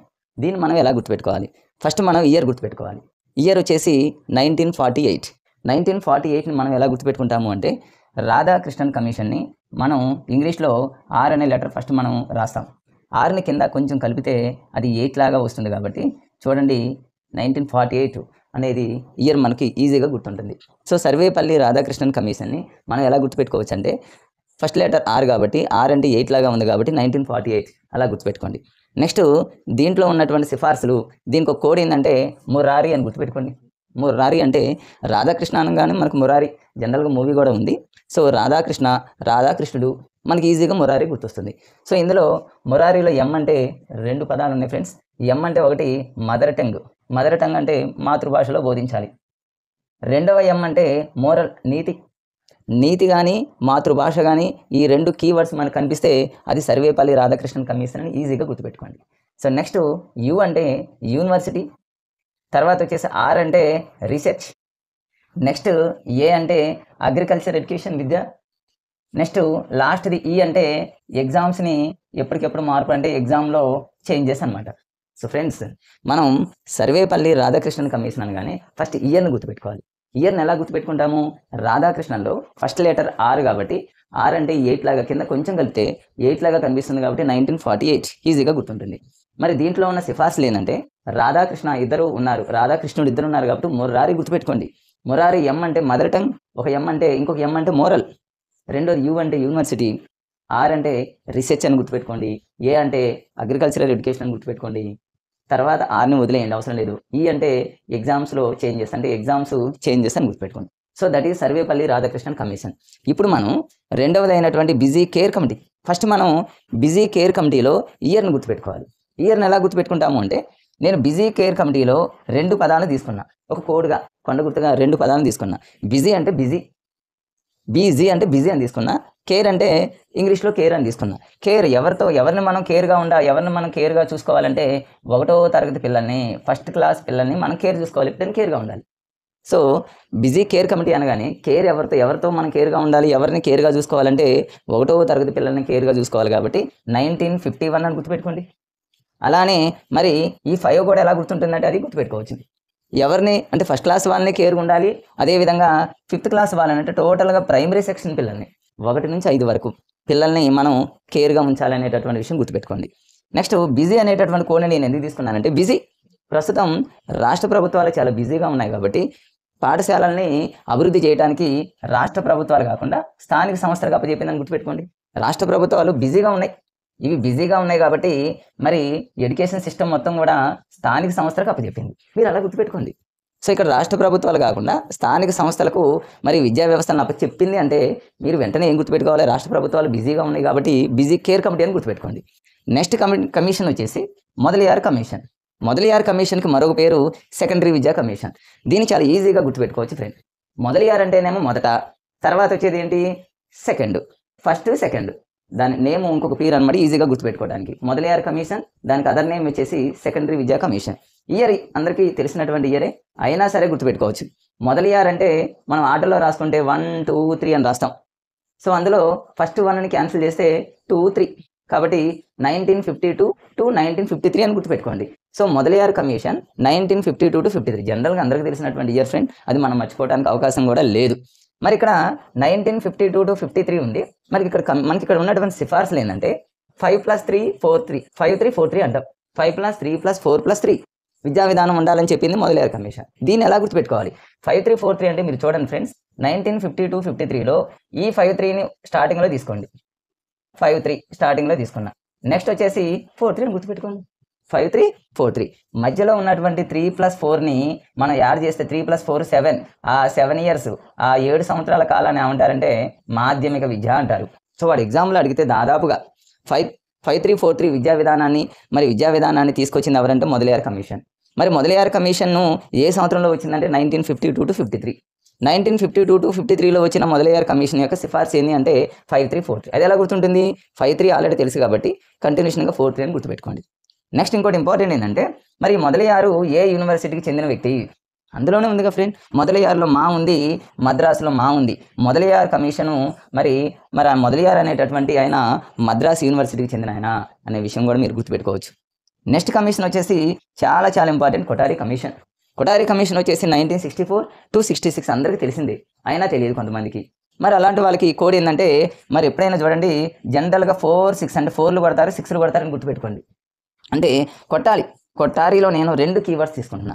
ఒకటి ఏంటంటే అంటే కోడ్ మనం గుర్తుపెట్టుకోవడానికి కొన్ని కొండ గుర్తులను తీసుకోవాలి కాబట్టి నేను ఒక 2 కొండ గుర్తులు తీసుకుంటున్నాను. ఇక్కడ కొఠారి కమిషన్లో కొట్టాలి అనేటటువంటి, కొట్టడం అనేటటువంటి ఒక కీవర్డ్, ఒక కొండ గుర్తు తీసుకున్నా. నెక్స్ట్ వచ్చేసి కొఠారి కమిషన్లో కోరిక అంటే ఈ మూడింటిని కలిపేసి కోరికలు అనేటటువంటి ఒక కోడ్ని నేను తీసుకోవడం జరిగింది. సో టోటల్గా కొట్టడం ఏం కొట్టాలి? 4లు కొట్టాలి, 6లు కొట్టాలి. 1964 to 66 అని గుర్తుపెట్టుకోండి. జనరల్గా కొఠారి కమిషన్ 1964-66 మనందరికీ తెలిసిందే. ఇది దీంట్లో ఉన్నటువంటి సిఫార్సులు ప్రతిదీ ఇంపార్టెంట్. మరి వీటిని మనం ఎలా గుర్తుపెట్టుకోవాలంటే, ఫస్ట్ సిఫార్సు భారతదేశ గమ్యం తరగతి గదుల్లో ఉంటుంది అనేది ఫస్ట్ సిఫార్సు, మన అందరికీ తెలిసిందేగా ఫ్రెండ్స్. మరి నాకు తరగతి 4 గదుల మధ్యలోనే మరి పిల్లల యొక్క మరి అభివృద్ధి అనేది ఉంటుంది అనేది కొఠారి కమిషన్ అనేది మనకి ఎప్పటి నుంచే తెలుసు. సో మనం దీన్ని గుర్తుపెట్టుకోవడానికి ఒకటి టెక్నిక్ ఏంటంటే ఫ్రెండ్స్, కొఠారి కమిషన్ అంటే కొట్టడం అని గుర్తుపెట్టుకోండి. జనరల్గా కొట్టడము అంటే ఇక తరగతి గదులు 4 గదుల మధ్య కొట్టడం, జస్ట్ అలా ఫన్నీగా గుర్తుపెట్టుకోండి ఫ్రెండ్స్, ఎందుకంటే అది రైట్ కాదు, మరి మనం కామెడీగా గుర్తుపెట్టుకోవాలి కాబట్టి అలా అనుకోండి. సో కొఠారిలో కొట్టడం అంటే మొత్తం చూడండి, ఇక టోటల్గా కొట్టడం అంటే తరగతి గది ఆ 4 గోడల మధ్య అంటే టోటల్ స్కూల్కి సంబంధించినటువంటి ఎటువంటి బిట్ అడిగినా సరే అది కొఠారి కమిషన్ అని గుర్తుపెట్టుకోండి. సో చూడండి ప్రతిదీ కూడా స్కూల్కి సంబంధించి ఉంటుంది. ఏంటి? తరగతి గదుల్లో ఉంటుంది అది. నెక్స్ట్ విద్యా లక్ష్యాల ఆశయాలకు అవసరాలకు తగ్గట్లుగా ఉండాలి. ఇది స్కూల్కి సంబంధించిన పాయింటే. నెక్స్ట్ ఇంపార్టెంట్ ఏంటంటే ఉత్పాదకతను పెంచాలి. ఉత్పాదకత అంటేనే మనకు చూడండి కోరికలు అని నేను చెప్పాను దగ్గర కీవర్డ్ కొండ గుర్తురాది. కోరికలు అంటే మనకు ఎకనామిక్స్లో వస్తుంది. కోరికలు అంటే ఉత్పత్తి, కాబట్టి ఉత్పాదకతను పెంచాలి అని గుర్తుపెట్టుకోండి. నెక్స్ట్ స్కూల్ కాంప్లెక్స్లు, మధ్యాహ్న భోజనం, ఎండిఎం ఇది స్కూల్కి సంబంధించింది. కొట్టడం అంటే పాఠశాల అనగానే స్కూల్ కాంప్లెక్స్లు, మధ్యాహ్న భోజనం, టీచర్స్కి శాలరీస్ పెంచడం, ఇవన్నీ టోటల్గా స్కూల్కి సంబంధించినటువంటి ఎటువంటి బిట్ అడిగినా కూడా అది కొటారి కమిషన్. 64, 66 4లు కొట్టాలి, 6లు కొట్టాలి. అలానే మరి 4 గదుల మధ్యలోనే కొట్టాలి అంటే ఇట్లా గుర్తుపెట్టుకోండి. తరగతి గదుల్లో భారతదేశ గమ్యం ఉంటుంది అంటే అది కొట్టడం అని గుర్తుపెట్టుకోండి. తర్వాత కోరికలు అని నేను ఎందుకన్నానంటే ఆ కోరికలకు అవసరాలకు తగ్గట్లుగా ఉండాలి. మరి ఉత్పాదకతను పెంచాలి. ఉత్పాదకత అంటే మీరు కోరికలు అనేది గుర్తుపెట్టుకుంటే ఎకనామిక్స్లో కోరికలు ఉత్పత్తి అనేటటువంటి ఒక టాపిక్ ఉంటుంది కాబట్టి దాంతో లింక్ చేసుకోండి. నెక్స్ట్ స్కూల్ కాంప్లెక్స్లు, మధ్యాహ్న భోజనం, కొట్టడం అంటే పాఠశాలకు సంబంధించి, టీచర్స్ జీతాలు పెంచడం అది కూడా స్కూల్కి సంబంధించి. సో ఆ విధంగా గుర్తుపెట్టుకోండి ఫ్రెండ్స్. నెక్స్ట్ వచ్చేసి ఈశ్వర్భాయ్ పటేల్ కమిటీ. ఈశ్వర్భాయ్ పటేల్ కమిటీ చాలా ఈజీగా గుర్తుపెట్టుకోవచ్చు. మరి నేను దీంట్లో కొండ గుర్తులుగా వేటిని తీసుకుంటున్నానంటే ఈశ్వర్భాయ్ పటేల్ కమిటీలో ఈ అంటే 8th క్లాస్ అని తీసుకోండి ఫ్రెండ్స్. ఈ అంటే 8th క్లాస్. తర్వాత వచ్చేసి ఇక్కడ ఎస్ అంటే ఏంటంటే ఈశ్వరిలో ఎస్ వచ్చింది. ఎస్ అంటే 7 చూడండి 1977 అని గుర్తుపెట్టుకోండి. మరి 1977 77 ఎలా గుర్తుపెట్టుకుంటారంటే ఈ షాకి వావత్తు కలిసి ఉంది. ఇవి రెండు కలిసి ఉన్నాయి కాబట్టి 2 7 అని గుర్తుపెట్టుకోండి. సో ఈశ్వర్భాయ్ పటేల్ కమిటీ అంటే మీరు ఈ అంటేనేమో 8th క్లాస్ అని గుర్తుపెట్టుకోండి. మళ్ళీ ఇంకొక ఈ అంటే ఇంగ్లీష్ అని గుర్తుపెట్టుకోండి. అంటే 8th క్లాస్లో ఇంగ్లీష్ని ప్రవేశపెట్టాలని చెప్పింది. చూడండి ఇప్పుడు ఈశ్వర్భాయ్ పటేల్ కమిటీ అంటే ఈ అంటే 8th క్లాస్, ఇంకొక ఈ అంటే ఇంగ్లీషు. 8th క్లాస్లో ఇంగ్లీషు, ఈ ఫర్ ఈ 8th class and English. 8th క్లాస్లో ఇంగ్లీష్ని ప్రవేశపెట్టాలని చెప్పింది. తర్వాత మరి ఎస్ ఉంది. ఎస్ అంటే 77 అని గుర్తుపెట్టుకోండి. మళ్ళీ నెక్స్ట్ ఆ ఎస్తోని ఇంకొక లింక్ చేసుకోండి. SUPW కూడా గుర్తుపెట్టుకోవాలి. SUPW అనగానే మీకు వెంటనే గుర్తు రావాల్సింది ఈశ్వర్భాయ్ పటేల్ కమిటీ. ఈశ్వర్భాయ్ పటేల్ కమిటీలో ఇక్కడ ఎస్ ఉంది, ఆటోమేటిక్గా ఈ SUPW కూడా గుర్తుపెట్టుకోవచ్చు. ఏంటి SUPW అంటే సోషల్లీ యూజ్ఫుల్ ప్రొడక్టివ్ వర్క్ అనమాట. Socially useful productive work SUPW అనేది జనరల్గా ఇది అందరికీ తెలిసినటువంటి బిట్టే ఈశ్వర్భాయ్ పటేల్ కమిటీ అని గుర్తుపెట్టుకోండి. సో ఈ ఫర్ 8th క్లాస్, ఈ ఫర్ ఇంగ్లీష్. 8th క్లాస్లో ఇంగ్లీష్ నేర్పాలి. మరి ఇక్కడ ఇంకొకటి గుర్తుపెట్టుకోండి. ఈశ్వరి అనేటటువంటి ఒక అమ్మాయి పేరుగా కూడా అనుకోండి. మీరు ఈశ్వరి ఒక అమ్మాయి అనుకోండి, ఒక చిన్న అమ్మాయి. ఈశ్వరి అనే అమ్మాయి యావరేజ్ అమ్మాయి, ఒక యావరేజ్గా చదువుకున్న అమ్మాయికి హోంవర్క్ వద్దు అంటుంది ఆ అమ్మాయి. సో ఈశ్వరి ఏం చెప్తుందంటే హోంవర్క్ నాకు వద్దు అని చెప్తుంది. మరి హోంవర్క్ వద్దు, మరి ఆ అమ్మాయికి ఏం కావాలట? TLM అవసరమట, టీచింగ్ లెర్నింగ్ మెటీరియల్ అవసరమట. నాకు టీచింగ్ లెర్నింగ్ మెటీరియల్తోనే క్లాసులు చెప్పను కానీ హోంవర్క్ వద్దు అని చెప్తుంది ఈశ్వరి. మరి ఇందులో ఇంకోటి నేను బాయ్ తీసుకున్నా. బాయ్ అంటే పెద్దవాడు అని అర్థం. హిందీలో బాయ్ అంటారు. బాయ్ అంటే పెద్దవాడు జనరల్గా మూఢనమ్మకాలని నమ్మడు, నీతి నిజాయితీగా ఉంటాడు. ఇంకొన్ని పాయింట్స్ రాయలేదు. నీతి నిజాయితీగా అనేటటువంటి కీవర్డ్స్ వచ్చినా అది Ishwarbhai Patel committee. So friends ఇప్పుడు మరొకసారి చూడండి. సర్వేపల్లి రాధాకృష్ణన్ కమిటీ అనగానే మొరారి గుర్తుపెట్టుకోండి. రాధాకృష్ణన్లో R అంటేనేమో 8. బిజీ కేర్ కమిటీ, బిజీలో నేను బిజీ తీసుకున్నా, కేర్ అంటే కేర్ తీసుకున్నా. మరి ఫస్ట్ క్లాస్ పిల్లల్ని కేర్గా చూసుకోవాలి. మరి బిజీగా ఎవరున్నారు? రాష్ట్ర ప్రభుత్వాలు బిజీగా ఉన్నాయి, స్థానిక సంస్థలకు అప్పచెప్పిందని గుర్తుపెట్టుకోండి. మొదలియార్ కమిషన్, మొదలియార్ అన్న సెకండరీ అన్న ఒకటే. అంటే 1952 to 53. ఈ 53 తర్వాత 43ని యాడ్ చేస్తా, 53 43. మరి ఇక్కడ ఇంకోటి గుర్తుపెట్టుకోండి. మొదలియార్ కమిషన్ ఏనా మద్రాస్ యూనివర్సిటీ. మొదలియార్లో మా ఉంది, ఇక్కడ మద్రాస్ యూనివర్సిటీ ఉంది. ఇంకొక బిట్టు పర్సనాలిటీ, మూర్తిమత్వంలో మా ఉంది గుర్తుపెట్టుకోండి. మొదలియార్లో కూడా మా ఉంది. సో అట్లా మీరు గుర్తుపెట్టుకోండి, లింక్ చేసుకొని. సో మొదలియార్ కమిషన్ అనగానే మద్రాస్ యూనివర్సిటీ, అదేవిధంగా మూర్తిమత్వం. ఫినిష్. 53 43. 53 43 అనేది ఎలా వస్తుంది? 52 53లో 53 నుంచి స్టార్ట్ చేసుకుంటే 53 43 గుర్తుపెట్టుకోండి. కొటారి కమిషన్లో నేను కోడ్ ఏం తీసుకున్నానంటే కొట్టడం అంటే ఇక స్కూల్కి సంబంధించిన ఏ బిట్ అడిగినా సరే, టీచర్ల శాలరీస్ పెంచడం కానీ, స్కూల్ కాంప్లెక్స్లు ఏర్పాటు చేయడం కానీ, మధ్యాహ్న భోజనం కానీ, ఉత్పాదకత వెరీ వెరీ ఇంపార్టెంట్. ఉత్పాదకత అంటే కోరికలు. నేను అందుకని గుర్తుపెట్టుకోండి అన్న కొటారి కమిషన్లో కోరికలు ఉత్పాదకత అని గుర్తుపెట్టుకోండి. మరి విద్యా లక్ష్యాల ఆశయాలకు అవసరాలకు తగ్గట్లు ఉండాలి. ఇట్లా మీరు ఈ కొటారి కమిషన్ని 4లు 6లు కొట్టాలి, అది ఈజీగానే ఉంటుంది. Next Ishwarbhai Patel committee 1977. ఈ 77 ఎలా గుర్తుపెట్టుకోవాలి? నేను ఈశ్వరిలో షాకి వావత్తు కూడా ఉంది, అది ఎస్ కాబట్టి 7 వావత్తుంది కాబట్టి 77 అని గుర్తుపెట్టుకోండి. జస్ట్ ఫ్రెండ్స్ మనం ఎగ్జామ్లో గుర్తు పెట్టుకొని అనేటట్టు ఉండాలి ఫ్రెండ్స్. రైట్. ఇప్పుడు ఈ ఫర్ 8th క్లాస్, ఈ ఫర్ ఇంగ్లీష్. 8th క్లాస్లో ఇంగ్లీష్ ఉండాలని చెప్పింది. తర్వాత వచ్చేసి ఈశ్వరి అనేటటువంటి అమ్మాయి యావరేజ్ అమ్మాయి కాబట్టి హోంవర్క్ వద్దన్నది, టీఎల్ఎం కావాలి అన్నది. బాయ్ అంటే పెద్దవాడు అనుకున్నాం కాబట్టి మూఢనమ్మకాలను నమ్మడు. మరి ఎస్యూపీడబ్ల్యూ ఎట్లా గుర్తుపెట్టుకుంటూ, ఈశ్వరిలో ఎస్ ఉంది, ఎస్యూపీడబ్ల్యూ వెంటనే గుర్తుపెట్టుకోవచ్చు. సో 1A 21A అనేది మనకు తెలిసిన బిట్టే కాబట్టి ఇది కష్టంగా ఏముండదు. 6 నుంచి 14 సంవత్సరాల పిల్లలు ఉచిత నిర్బంధ ప్రాథమిక విద్యను నేర్చుకోవాలనేటట్టు మన అందరికీ తెలుసు కాబట్టి అది పెద్దగా గుర్తుపెట్టుకోవాల్సిన పని ఏమీ లేదు. నెక్స్ట్ వచ్చేసి 23 అనేది ఈజీగా గుర్తుపెట్టుకోవచ్చు. 23ని నేను ఎలా గుర్తుపెట్టుకుంటానంటే 23లో 3 ఉంది కాబట్టి 3 అంటే వాడు ఖచ్చితంగా ఎగ్జామ్లో ఆ 3 విషయాలు ఇస్తాడు. ఏంటి ఆ 3 విషయాలంటే, ఒకటి పిల్లలని అమ్మటం, రెండోది పిల్లలని కొనడం, మూడోది పిల్లలను పనిలో పెట్టుకోవటం. పిల్లల్ని అమ్మటం కానీ, కొనటం కానీ, పనిలో పెట్టుకోవటం కానీ, ఇట్లా 3 విషయాలు కనుక ఇస్తే అది 3తో కలిసి ఉన్న 23నే కరెక్ట్ అని మనం ఆన్సర్ పెట్టవచ్చు ఫ్రెండ్స్. నెక్స్ట్ చూసుకున్నట్లయితే మూడవ బిటు 24 అనగానే నేను ఎలా గుర్తుపెట్టుకుంటానంటే, పిల్లలను 24 అవర్స్ పనిలో పెట్టుకోకూడదు అనేది మనం లాజికల్గా గుర్తుపెట్టుకోవచ్చు ఫ్రెండ్స్. ఎలాంటి పని చేయించకూడదు పిల్లలతో అనేది 24 అవర్స్ కాబట్టి 24ను గుర్తుపెట్టుకోండి. నెక్స్ట్ బిట్ వచ్చేసి 28 ఆర్టికల్. 28 ఆర్టికల్స్ని ఎలా గుర్తుపెట్టుకుంటారంటే, చివరిలో 8 ఉంది కాబట్టి మనకిచ్చిన బిట్లో ఖచ్చితంగా చివర ఉన్నటువంటి లైన్లో అన్నీ కూడుకుంటే 8 లెటర్స్ వస్తాయి. చూడండి ఫ్రెండ్స్, మత బోధ నిషేధం అని ఉంది. మత బోధ నిషేధం అంటే మాత బోధ అంటే అప్పటికి 4 లెటర్స్ వచ్చినాయి, నిషేధము అంటే 4 లెటర్స్. టోటల్గా మత బోధ నిషేధంలో 8 లెటర్స్ ఉన్నాయి కాబట్టి చివరిలో 8 ఉన్నటువంటి ఆప్షన్ 28 అనేది రైట్ అని నేను పెడతా ఫ్రెండ్స్. నెక్స్ట్ వచ్చేసి 45 ఆర్టికల్. 45ని నేను 35గా రాసుకుంటా. 35 అంటే మనకి జనరల్గా ఏం తెలుసు, పూర్వ ప్రాథమిక విద్య అని తెలుసు. 45 అంటే 35 అనుకున్నట్లయితే 35 అనగానే మనకేంటి, ప్రీ ప్రైమరీ ఎడ్యుకేషన్ అనమాట. పూర్వ ప్రాథమిక విద్య అనేది మనకు గుర్తు వస్తుంది కాబట్టి అలా గుర్తుపెట్టుకోండి ఫ్రెండ్స్. 45 35 అంటే పూర్వ ప్రాథమిక విద్యను అందించాలనేది మనం గుర్తుపెట్టుకోండి. నెక్స్ట్ వచ్చేసి 46ని మీరు ఎలా గుర్తుపెట్టుకుంటారు అంటే, 46లో చివరిలో 6 ఉంది. 6 అంటే అర్థమైందంటే వెనుకబడినటువంటి తరగతుల పిల్లలు 6లు కొడతారని గుర్తుపెట్టుకోండి.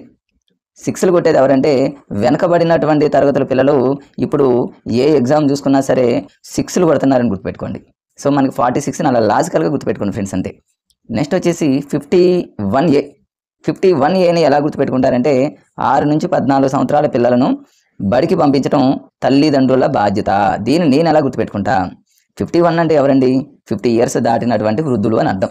50 సంవత్సరాలు దాటి ఇంకొక సంవత్సరం 51 వచ్చిన వాళ్ళు ఏం చేస్తారుగా, వాళ్ళ మనవల్ని స్కూల్లోకి పంపించడం వాళ్ళ బాధ్యత. అట్లా గుర్తుపెట్టుకోండి. తల్లిదండ్రుల బాధ్యత అన్నప్పుడు వాళ్ళ యొక్క పిల్లలను అంటే ముసలి వాళ్ళని మీరు ఎలాగైనా గుర్తుపెట్టుకోండి. 51 ఇయర్స్ వచ్చిందంటే వాళ్ళు ఏం చేస్తారంటే స్కూళ్ళకి పంపడమే కదా వాళ్ళ బాధ్యత అన్నట్టు మీరు గుర్తుపెట్టుకోండి. నెక్స్ట్ వచ్చేసి 350A. 350Aని ఎలా గుర్తుపెట్టుకుంటారు అంటే, 50 అంటే అర్థం ఏంటి, 100లో సగం. అంటే కనీసం మన మాతృభాష 100 కాకపోయినా 50-50 అంటే 50% మన మాతృభాష ఉండాలి అని గుర్తుపెట్టుకోండి లాజికల్గా. 350A అంటే 50% మన మాతృభాష అని గుర్తుపెట్టుకోండి. 351 దీన్ని ఎలా గుర్తుపెట్టుకుంటారంటే, చివరిలో 1 ఉంది. 1 అంటే ఏక్ అంటే హిందీని మనం ప్రోత్సహించాలి. 351 అనేది అంటే 51 అనేది హిందీని దీన్ని మరి ఇంతకుముందులాగా కూడా మీరు గుర్తుపెట్టుకోవచ్చు.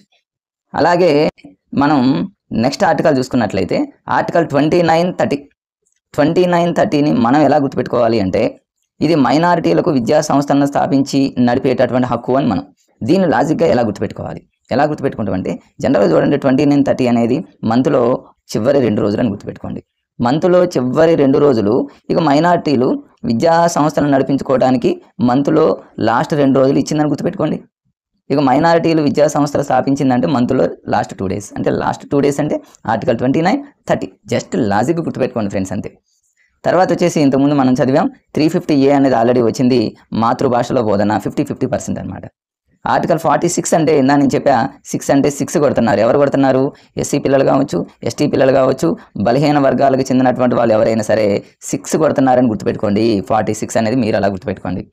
నెక్స్ట్ వచ్చేసి ఆర్టికల్ 15-1, 15-3, 16-1 ఇది జనరల్గా గుర్తుపెట్టుకోండి. 15-1, 15-3, 16-1 అనేది 10th క్లాస్ పిల్లలు, 10th దాటిన తర్వాత ఇంటర్ ఫస్ట్ ఇయర్ పిల్లలు, ఆ వయసులోని పిల్లలు అంటే స్త్రీలకు విద్యా సదుపాయాలు కల్పించడం అనేటటువంటి విషయాన్ని మీరు లాజిక్గా గుర్తుపెట్టుకోండి. విద్య అనేది మనందరికీ తెలుసు ఫ్రెండ్స్, ఎన్విరాన్మెంట్ అంటాం. ఈ ఎన్విరాన్మెంట్ అనేటటువంటి పదం ఏ భాషా పదం అని అడగొచ్చు.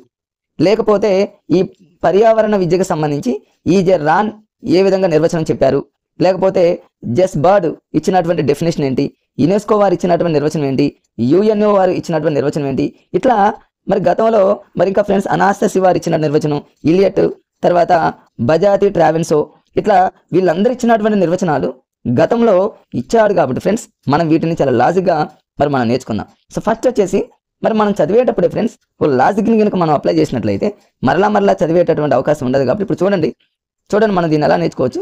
ఎన్విరాన్మెంట్ అన్నాడు ఫ్రెండ్స్, మనందరూ తెలుసు. ఈ ఎన్విరాన్మెంట్ అనేటటువంటి ఇంగ్లీష్ వర్డ్ ఏ భాషా పదం నుంచి వచ్చిందంటే ఎన్విరాన్ అనేటటువంటి ఫ్రెంచ్ పదం నుంచి వచ్చింది. మనకి ఇక్కడ ఫ్రెంచ్ అనే పదం గుర్తుకు రావాలి. దీన్ని ఎలా గుర్తుపెట్టుకుంటారంటే ఇప్పుడు ఎన్విరాన్మెంట్ అంటే మన ఫ్రెండ్స్ మనందరికీ తెలుసు పర్యావరణ విద్య అని అర్థం. పర్యావరణ విద్యలో పా ఉందిగా ఫ్రెండ్స్, పా ఉంది, ఫ్రెంచ్లో కూడా పా ఉంది కాబట్టి అలా లింక్ చేసుకోండి. పర్యావరణ విద్యలో పా ఉంది, ఫ్రెంచ్లో పా ఉంది. ఒకవేళ రేపు ఆప్షనల్లో ఫ్రెంచి అని లేకపోతే ఫ్రాన్స్ అని ఇంకా లేకపోతే ఇట్లా మళ్ళీ పాతోనే కనిపిస్తే అప్పుడు కన్ఫ్యూజ్ అవుతాంగా అనేటటువంటి డౌట్ రావచ్చు. కాబట్టి ఫ్రెండ్స్ దీన్ని ఇంకో రకంగా కూడా గుర్తుపెట్టుకోవచ్చు. ఫ్రెంచ్ అనే పదాన్ని మీరు ఎలా గుర్తుపెట్టుకుంటారంటే పంచ అని గుర్తుపెట్టుకోండి. అంటే పంచతో మన పర్యావరణాన్ని కాపాడుకోవాలి అని గుర్తుపెట్టుకోండి. ఒకవేళ సింపుల్గా డైరెక్ట్ ఫ్రెండ్స్ ఫ్రెంచ్లో ఒకటే ఒక ఫ్రెంచి అని ఇచ్చి ఇక మిగతా ఇటలీ అని, రోమ్ అని, మరి లాటిన్ అని పదాలు ఇచ్చాడు అనుకోండి మనం వెంటనే ఈజీగా క్యాచ్ చేయొచ్చు ఫ్రెండ్స్. ఎలా పర్యావరణంలో పా ఉంది, ఫ్రెంచ్లో పా ఉంది కాబట్టి మనం వెంటనే సెకండ్లలో ఆన్సర్ పెట్టవచ్చు. ఒకవేళ ఫ్రెంచి ఇలా పాతోనే కనుక 2 ఆప్షన్స్ ఇచ్చినప్పుడు అలా పంచ అనే పదాన్ని మనం సింక్ చేసి గుర్తుపెట్టుకుంటే ఈజీగా గుర్తుపెట్టుకోవచ్చు ఫ్రెండ్స్. ఇదొకటి. ఇవన్నీ అకాడమీ బుక్లో ఉన్నాయి ఫ్రెండ్స్. అకాడమీ బుక్లో ఉన్న వాటిని నేను ఇక్కడ మీకు ఇక్కడ ఇక వేరే ఒక మెటీరియల్ రూపంలో మీకు చూపిస్తామని. ఇవన్నీ అకాడమీ బుక్లో ఉన్నాయి కాబట్టి వీటన్నింటిని మీరు పర్ఫెక్ట్గా లాజిక్గా నేర్చుకోండి ఫ్రెండ్స్. ఇప్పుడు చూడండి ఇక్కడ నెక్స్ట్ ఇంకొక విషయం ఏంటంటే ఫ్రెండ్స్ ఇక్కడ ఇదే పర్యావరణాన్ని ఇంకో విధంగా ఎలా పిలుస్తారండి ఇక్కడ చూడండి ఫ్రెండ్స్, ఎకోలాజీ అని కూడా పిలుస్తారు. మరి ఎకోలాజీ అనేటటువంటి పదము ఏ భాషా పదం నుంచి వచ్చింది అని కూడా అడగొచ్చు. ఎన్విరాన్మెంట్ అనేది ఏమో ఫ్రెండ్స్ మనకు ఎన్విరాన్ అనేటటువంటి ఫ్రెంచ్ పదం నుంచి వచ్చింది అనుకున్నాం. ఫ్రెంచి అంటే పా ఉంది లేకపోతే పంచ అనుకున్నాం, అది అయిపోయింది. మరి ఇంకో రకంగా చెప్పాల్సి వస్తే పర్యావరణాన్ని ఎకోలాజీ అని కూడా పిలుస్తాం. ఇవన్నీ అకాడమీలో ఉన్నాయి. ఈ ఎకోలాజీ అనేటటువంటి పదం ఏ భాషా పదం నుంచి వచ్చింది అంటే అది మనకు గ్రీకు భాష అనే విషయం గుర్తుపెట్టుకోవాలి ఫ్రెండ్స్. గ్రీకు భాష అనే దాన్ని మనం దీన్ని ఎలా గుర్తుపెట్టుకుంటారంటే చూడండి ఫ్రెండ్స్ ఇక్కడ ఎకోలాజీ అంటే మనందరికి ఒక పదం గుర్తుకొస్తుంది చూడండి. ఎకోలాజీ అంటే చిన్నప్పుడు మనం బైహార్ట్ చేసి చదువుతాము, ఎక్కాలు అని గుర్తుపెట్టుకోండి. ఎక్కాలు మనం చదివేటప్పుడు కానివ్వండి, మనం గుర్తుకు తెచ్చుకునేటప్పుడు కానివ్వండి, మనం ఏం చేస్తామంటే ఫ్రెండ్స్ మన బుర్రను ఒకసారి గోక్కుంటామని గుర్తుపెట్టుకోండి. ఏదో హాస్యంగా అలా గుర్తుపెట్టుకోండి అంతే. ఎకోలాజీ అనగానే ఎక్కాలని గుర్తుపెట్టుకుంటే ఈ ఎక్కాలు మనకు గుర్తు రానప్పుడు మనం ఏం చేస్తామంటే మన బుర్రని కొంచెం గోక్కుంటాం. కాబట్టి గ్రీకు పదం అని గుర్తుపెట్టుకోండి. మరి ఈ గ్రీకు పదం అనేది ఏ పదాల నుండి మరి వచ్చింది అంటే వాటికి చూడండి ఇక్కడ ఫ్రెండ్స్. ఒకటి వచ్చేసి గ్రీకు పదాలైనటువంటి ఓయికాస్, ఇంకొక పదం వచ్చేసి ఫ్రెండ్స్ ఇక్కడ చూడండి రెండోది లోగోస్. ఓయికాస్ ఒకటి, రెండోదేమో ఫ్రెండ్స్ లోగోస్ అనేటటువంటి 2 పదాల కలయికతో ఈ ఎకోలాజీ అనే పదం వచ్చింది. ఈ రెండింటిని ఎలా గుర్తుపెట్టుకోవాలి మనం చూడండి. ఇక్కడ మనకి జనరల్గా చూడండి ఫ్రెండ్స్, ఓయికాస్ అంటే దాని అర్థం ఏంటంటే ఇల్లు అని అర్థం. అక్కడే ఉంది చూడండి, అకాడమీ బుక్లో క్లియర్గా ఇచ్చాడు, మీరు గుర్తుపెట్టుకోండి. ఓయికాస్ అంటే దాని అర్థం ఏంటంటే ఇల్లు.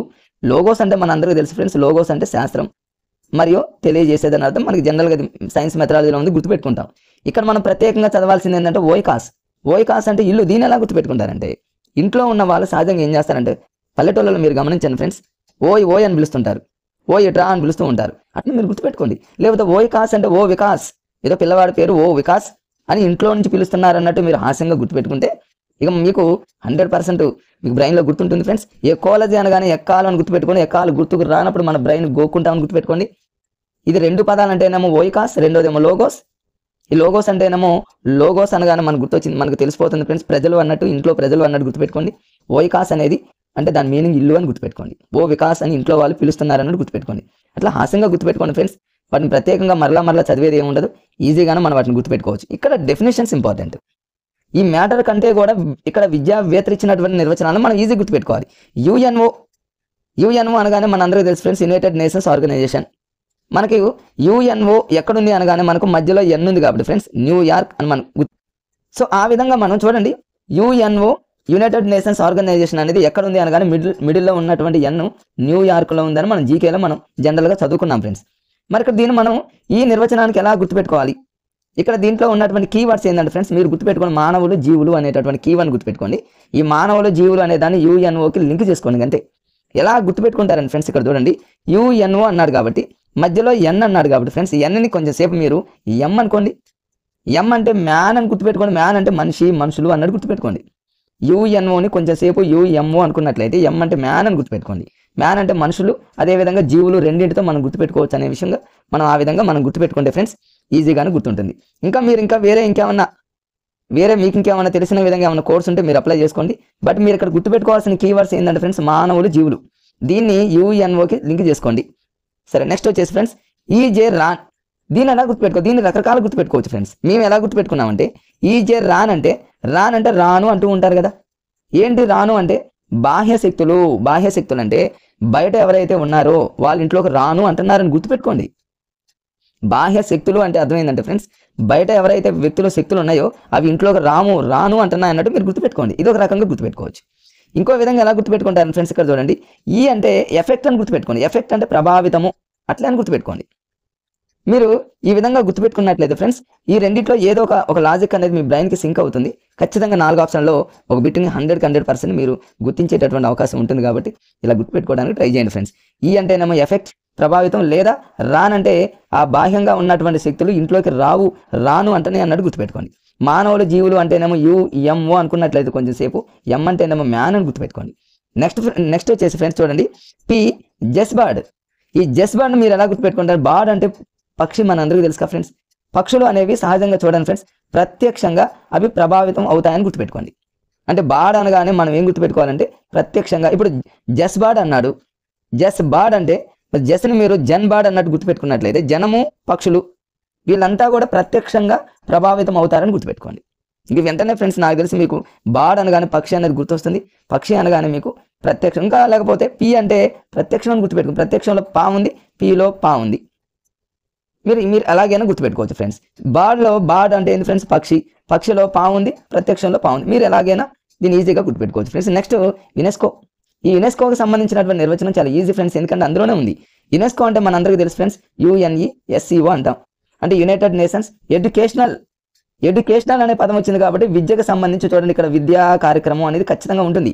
ఇంత డెఫినేషన్ ఇచ్చినప్పటికీ కన్ఫామ్గా విద్య అనే పదం తగిలింది అంటే మాత్రం అది యునెస్కో అని గుర్తుపెట్టుకోండి.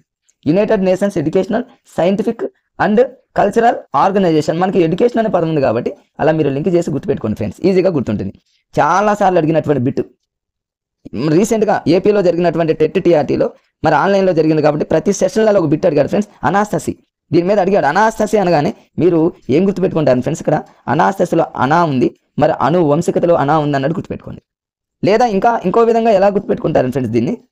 ఇంకా చాలా మంది మేము ఎలా ఇంకో రకంగా కూడా గుర్తుపెట్టుకున్నాం ఫ్రెండ్స్. ఎలా గుర్తుపెట్టుకున్నామంటే అనాస్థసి అంటే గుర్తుపెట్టుకున్నది ఏంటంటే మేము అనారోగ్యం అని గుర్తుపెట్టుకున్నాం. అనారోగ్యాలు ఎక్కువగా ఎవరికి వస్తాయంటే అనువంశికత ప్రాబ్లం వల్ల వస్తాయన్నట్టు గుర్తుపెట్టుకున్నాం. అనాస్థసిలో అనా అంటేనేమో అనువంశికత అలాగే గుర్తుపెట్టుకోండి. ఒకవేళ అది మీకు సింక్ అవ్వకపోతే, మీ బ్రెయిన్కి అది తట్టకపోతే అనాస్థసి అంటే అనారోగ్యాలు అని గుర్తుపెట్టుకోండి. అనారోగ్యాలు ఎవరికి వస్తాయి అంటే అనువంశికత ప్రాబ్లం వల్ల వస్తాయి అన్నట్టు గుర్తుపెట్టుకోండి ఫ్రెండ్స్. నెక్స్ట్ వచ్చేసి ఇక్కడ ఇలియట్ని 2-3 రకాలు గుర్తుపెట్టుకోవచ్చు ఫ్రెండ్స్. కొంతమంది ఏం చేస్తారంటే ఇలియట్ అంటే ఇలియానా అని గుర్తుపెట్టుకుంటారు.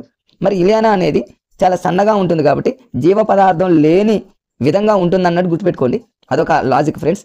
ఇంకొక రకంగా ఎలా గుర్తుపెట్టుకుంటారంటే ఇలియట్ అంటే ఇడియట్ అని గుర్తుపెట్టుకోండి. ఈడియట్ అనే వాళ్ళు ఏం చేస్తారంటే ప్రతిదానికి కూడా ప్రతి చర్యలు చూపిస్తారని గుర్తుపెట్టుకోండి. ప్రతిదానికి వాళ్ళు రెస్పాండ్ అవుతూ ఉంటారు. ఈడియట్స్ అనే దాన్ని మీరు లింక్ చేసి గుర్తుపెట్టుకుంటే ఇలియట్ని మరి ఈజీగా గుర్తుపెట్టుకోవచ్చు ఫ్రెండ్స్. ఇలియట్ అంటే ఇలియానా, జీవ పదార్థం లేని సన్నగా అన్నట్టు గుర్తుపెట్టుకోండి. లేకపోతే ఈడియట్స్ ఏం చేస్తారంటే ప్రతిదానికి వీళ్ళు ప్రతి చర్యలు చేస్తారన్నట్టు మీరు గుర్తుపెట్టుకోండి ఫ్రెండ్స్. నెక్స్ట్ వచ్చేసి ఇక్కడ బజాతి ట్రావెన్సో. దీన్ని ఎలా గుర్తుపెట్టుకోవాలి? దీన్ని 2-3 విధాలుగా మనం గుర్తుపెట్టుకోవచ్చు ఫ్రెండ్స్. జాతిలో జాతి అని ఉంది. ఏ జాతి అయినా సరే చాలా పెద్దగా ఉంటుంది అన్నట్టు గుర్తుపెట్టుకోండి. లేకపోతే ఇంకో రకంగా ఎలా గుర్తుపెట్టుకుంటాను ఫ్రెండ్స్? ట్రావెన్సో అన్నాం. ట్రావెన్సో అంటే మనం ట్రావెలింగ్ అని గుర్తుపెట్టుకోండి. ట్రావెలింగ్ చేసేటప్పుడు మనం అనేక రకాలైనటువంటి సమస్యలు మనం ఎదుర్కోవాల్సి వస్తాయి. ఆ సమస్యలు అనేవి చాలా పెద్దవి అన్నట్టు గుర్తుపెట్టుకోండి. ట్రావెలింగ్ చేసేటప్పుడు ఆ సమస్యలను మనం ఏం చేస్తామంటే ఎప్పటికెప్పుడు మనం పరిష్కరించుకునేటటువంటి జ్ఞానం మనకు ఉంటుందని గుర్తుపెట్టుకోండి. చూడండి ఫ్రెండ్స్ ఎన్ని రకాలు గుర్తుపెట్టుకోవచ్చు. ఇట్లా మీరు రకరకాలుగా మరి ఇంకో రకంగా కూడా బజాతి అంటే మరి ఇక్కడ మనకు ఇంకో రకంగా ఎలా గుర్తుపెట్టుకుంటారు ఫ్రెండ్స్? ఇక్కడ బజాతి అంటే బజాజ్ బండి అని గుర్తుపెట్టుకోండి. బైక్ ఫ్రెండ్స్, బజాజ్ బండి చాలా పెద్దదని గుర్తుపెట్టుకోండి. మరి అట్లా మీరు మీ ఇష్టం ఫ్రెండ్స్ ఎలాగైనా గుర్తుపెట్టుకోండి. జాతి అంటే జాతి పెద్దది అని, ట్రావెల్స్కో అంటే ట్రావెలింగ్ చేసేటప్పుడు ఎన్నో సమస్యలు వస్తాయి, ఆ సమస్యలు చాలా పెద్దవని, బజాతి అంటే బజాజ్ బైక్ చాలా పెద్దదని మీ ఇష్టం ఫ్రెండ్స్ ఎలాగైనా గుర్తుపెట్టుకోండి. బిట్టు మాత్రం మిస్ అవ్వకుండా పెట్టే విధంగా మన లాజిక్ని అప్లై చేయాలి ఫ్రెండ్స్. ఇప్పుడు చూడండి రియో డి జనైరో సదస్సు. చాలాసార్లు 1992 ఇది అడిగాడు ఫ్రెండ్స్. ఈ 1992ను కూడా ఎలా గుర్తుపెట్టుకుంటారంటే రియో డిజైనరీలో చివరిలో రా ఉందిగా ఫ్రెండ్స్, రా అంటే 2 అని గుర్తుపెట్టుకోండి ఫ్రెండ్స్. రా అంటే 2 అంటే చూడండి చివరిలో 2 ఉంది. ఇక 4 ఆప్షన్లో మనకు అదొక్క లాజిక్ తెలిసినా మనం బిట్టు ఈజీగా పెట్టుకోవచ్చు కాబట్టి ఫ్రెండ్స్ అలా గుర్తుపెట్టుకోండి. రియో డిజైనరీలో మీరు రా అనే పదం వచ్చింది, స్టార్టింగ్లో రా ఉంది, ఎండింగ్లో రా ఉంది కాబట్టి రియో డిజైనరీలో రా అంటే 2 అనేది గుర్తుపెట్టుకుంటే ఈజీగా ఉంటుంది. ఇంకో విధంగా ఇంకెలా గుర్తుపెట్టుకోవచ్చు అంటే ఫ్రెండ్స్, ఈ 2 అన్నాడు కాబట్టి మిడిల్లో కూడా 2 9లు ఈక్వల్గా వస్తాయని గుర్తుపెట్టుకోండి. ఎండింగ్లో 2 అని గుర్తుపెట్టుకోండి. ఈ 2తో ఇంకా ఎలా గుర్తుపెట్టుకుంటారంటే మిడిల్లో 2 9లు కూడా వస్తాయని గుర్తుపెట్టుకోండి. 1992 అనే విషయం మనకి ఈజీగా గుర్తుంటుంది ఫ్రెండ్స్. మరి రియో డిజైనరీ సదస్సు 1992లో జూన్లో జరిగింది. మరి ఎక్కడ జరిగిందంటే ఇది రియో డిజైనరీలో ధరిత్రి సమావేశంలో జరిగింది. ఇక్కడ 2 బిట్స్ వచ్చేటటువంటి అవకాశం ఉంది ఫ్రెండ్స్ మనకి.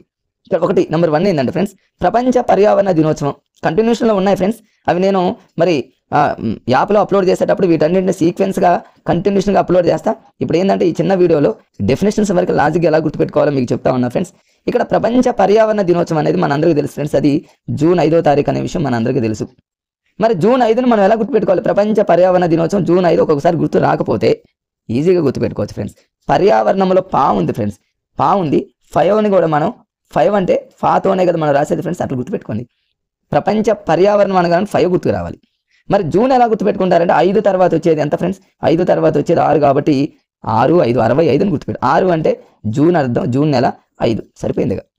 అట్లా మీరు ఈజీగా అలా అప్లై చేసుకుంటే ఫ్రెండ్స్ ఈజీగా మనకు గుర్తుంటుంది. మరి ధరిత్రి దినోత్సవాన్ని ఎప్పుడు జరుపుకుంటారు?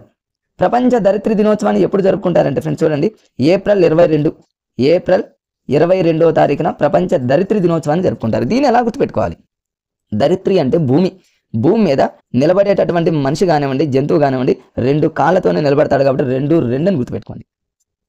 మరి ఏప్రిల్ అంటే దీన్ని మీరు ఎలా గుర్తుపెట్టుకుంటారంటే దీన్ని 2 విధాలు గుర్తుపెట్టుకోండి ఫ్రెండ్స్. ఇదంతా కూడా ఏప్రిల్ ఫూల్ అన్నట్టు గుర్తుపెట్టుకోండి. ధరిత్రి దినోత్సవం అనగానే మీకు ధరిత్రి అంటే భూమి మీద 2 కాళ్ళతో నిలబడతాం కాబట్టి 2 అని గుర్తుపెట్టుకోండి.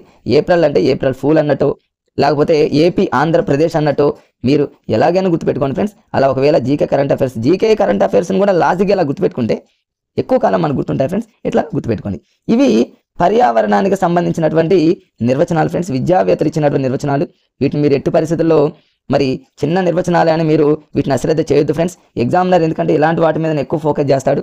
మిగతా మ్యాటర్ అంతా మనం జనరల్గా చదివేటటువంటి టాపిక్లో మరి కంటెంట్లో వస్తుంది కాబట్టి ఏముందిలే ఈ పర్యావరణ విద్య అనేది మనం కంటెంట్లో చదివాం కదా, ఇందులో ఏముందని మనం వదిలేస్తాం. బట్ ఇక్కడ ఎగ్జామ్లో వాడు ఇట్లా కన్ఫ్యూజ్ చేసి మరి ఎకోలజీ అనేటటువంటి పదము దేని నుంచి వచ్చిందని గ్రీకు, ఫ్రెంచి, లాటిన్ ఇలా ఇచ్చాడు అనుకోండి ఫ్రెండ్స్, మనం కన్ఫ్యూజ్ అవుతాం.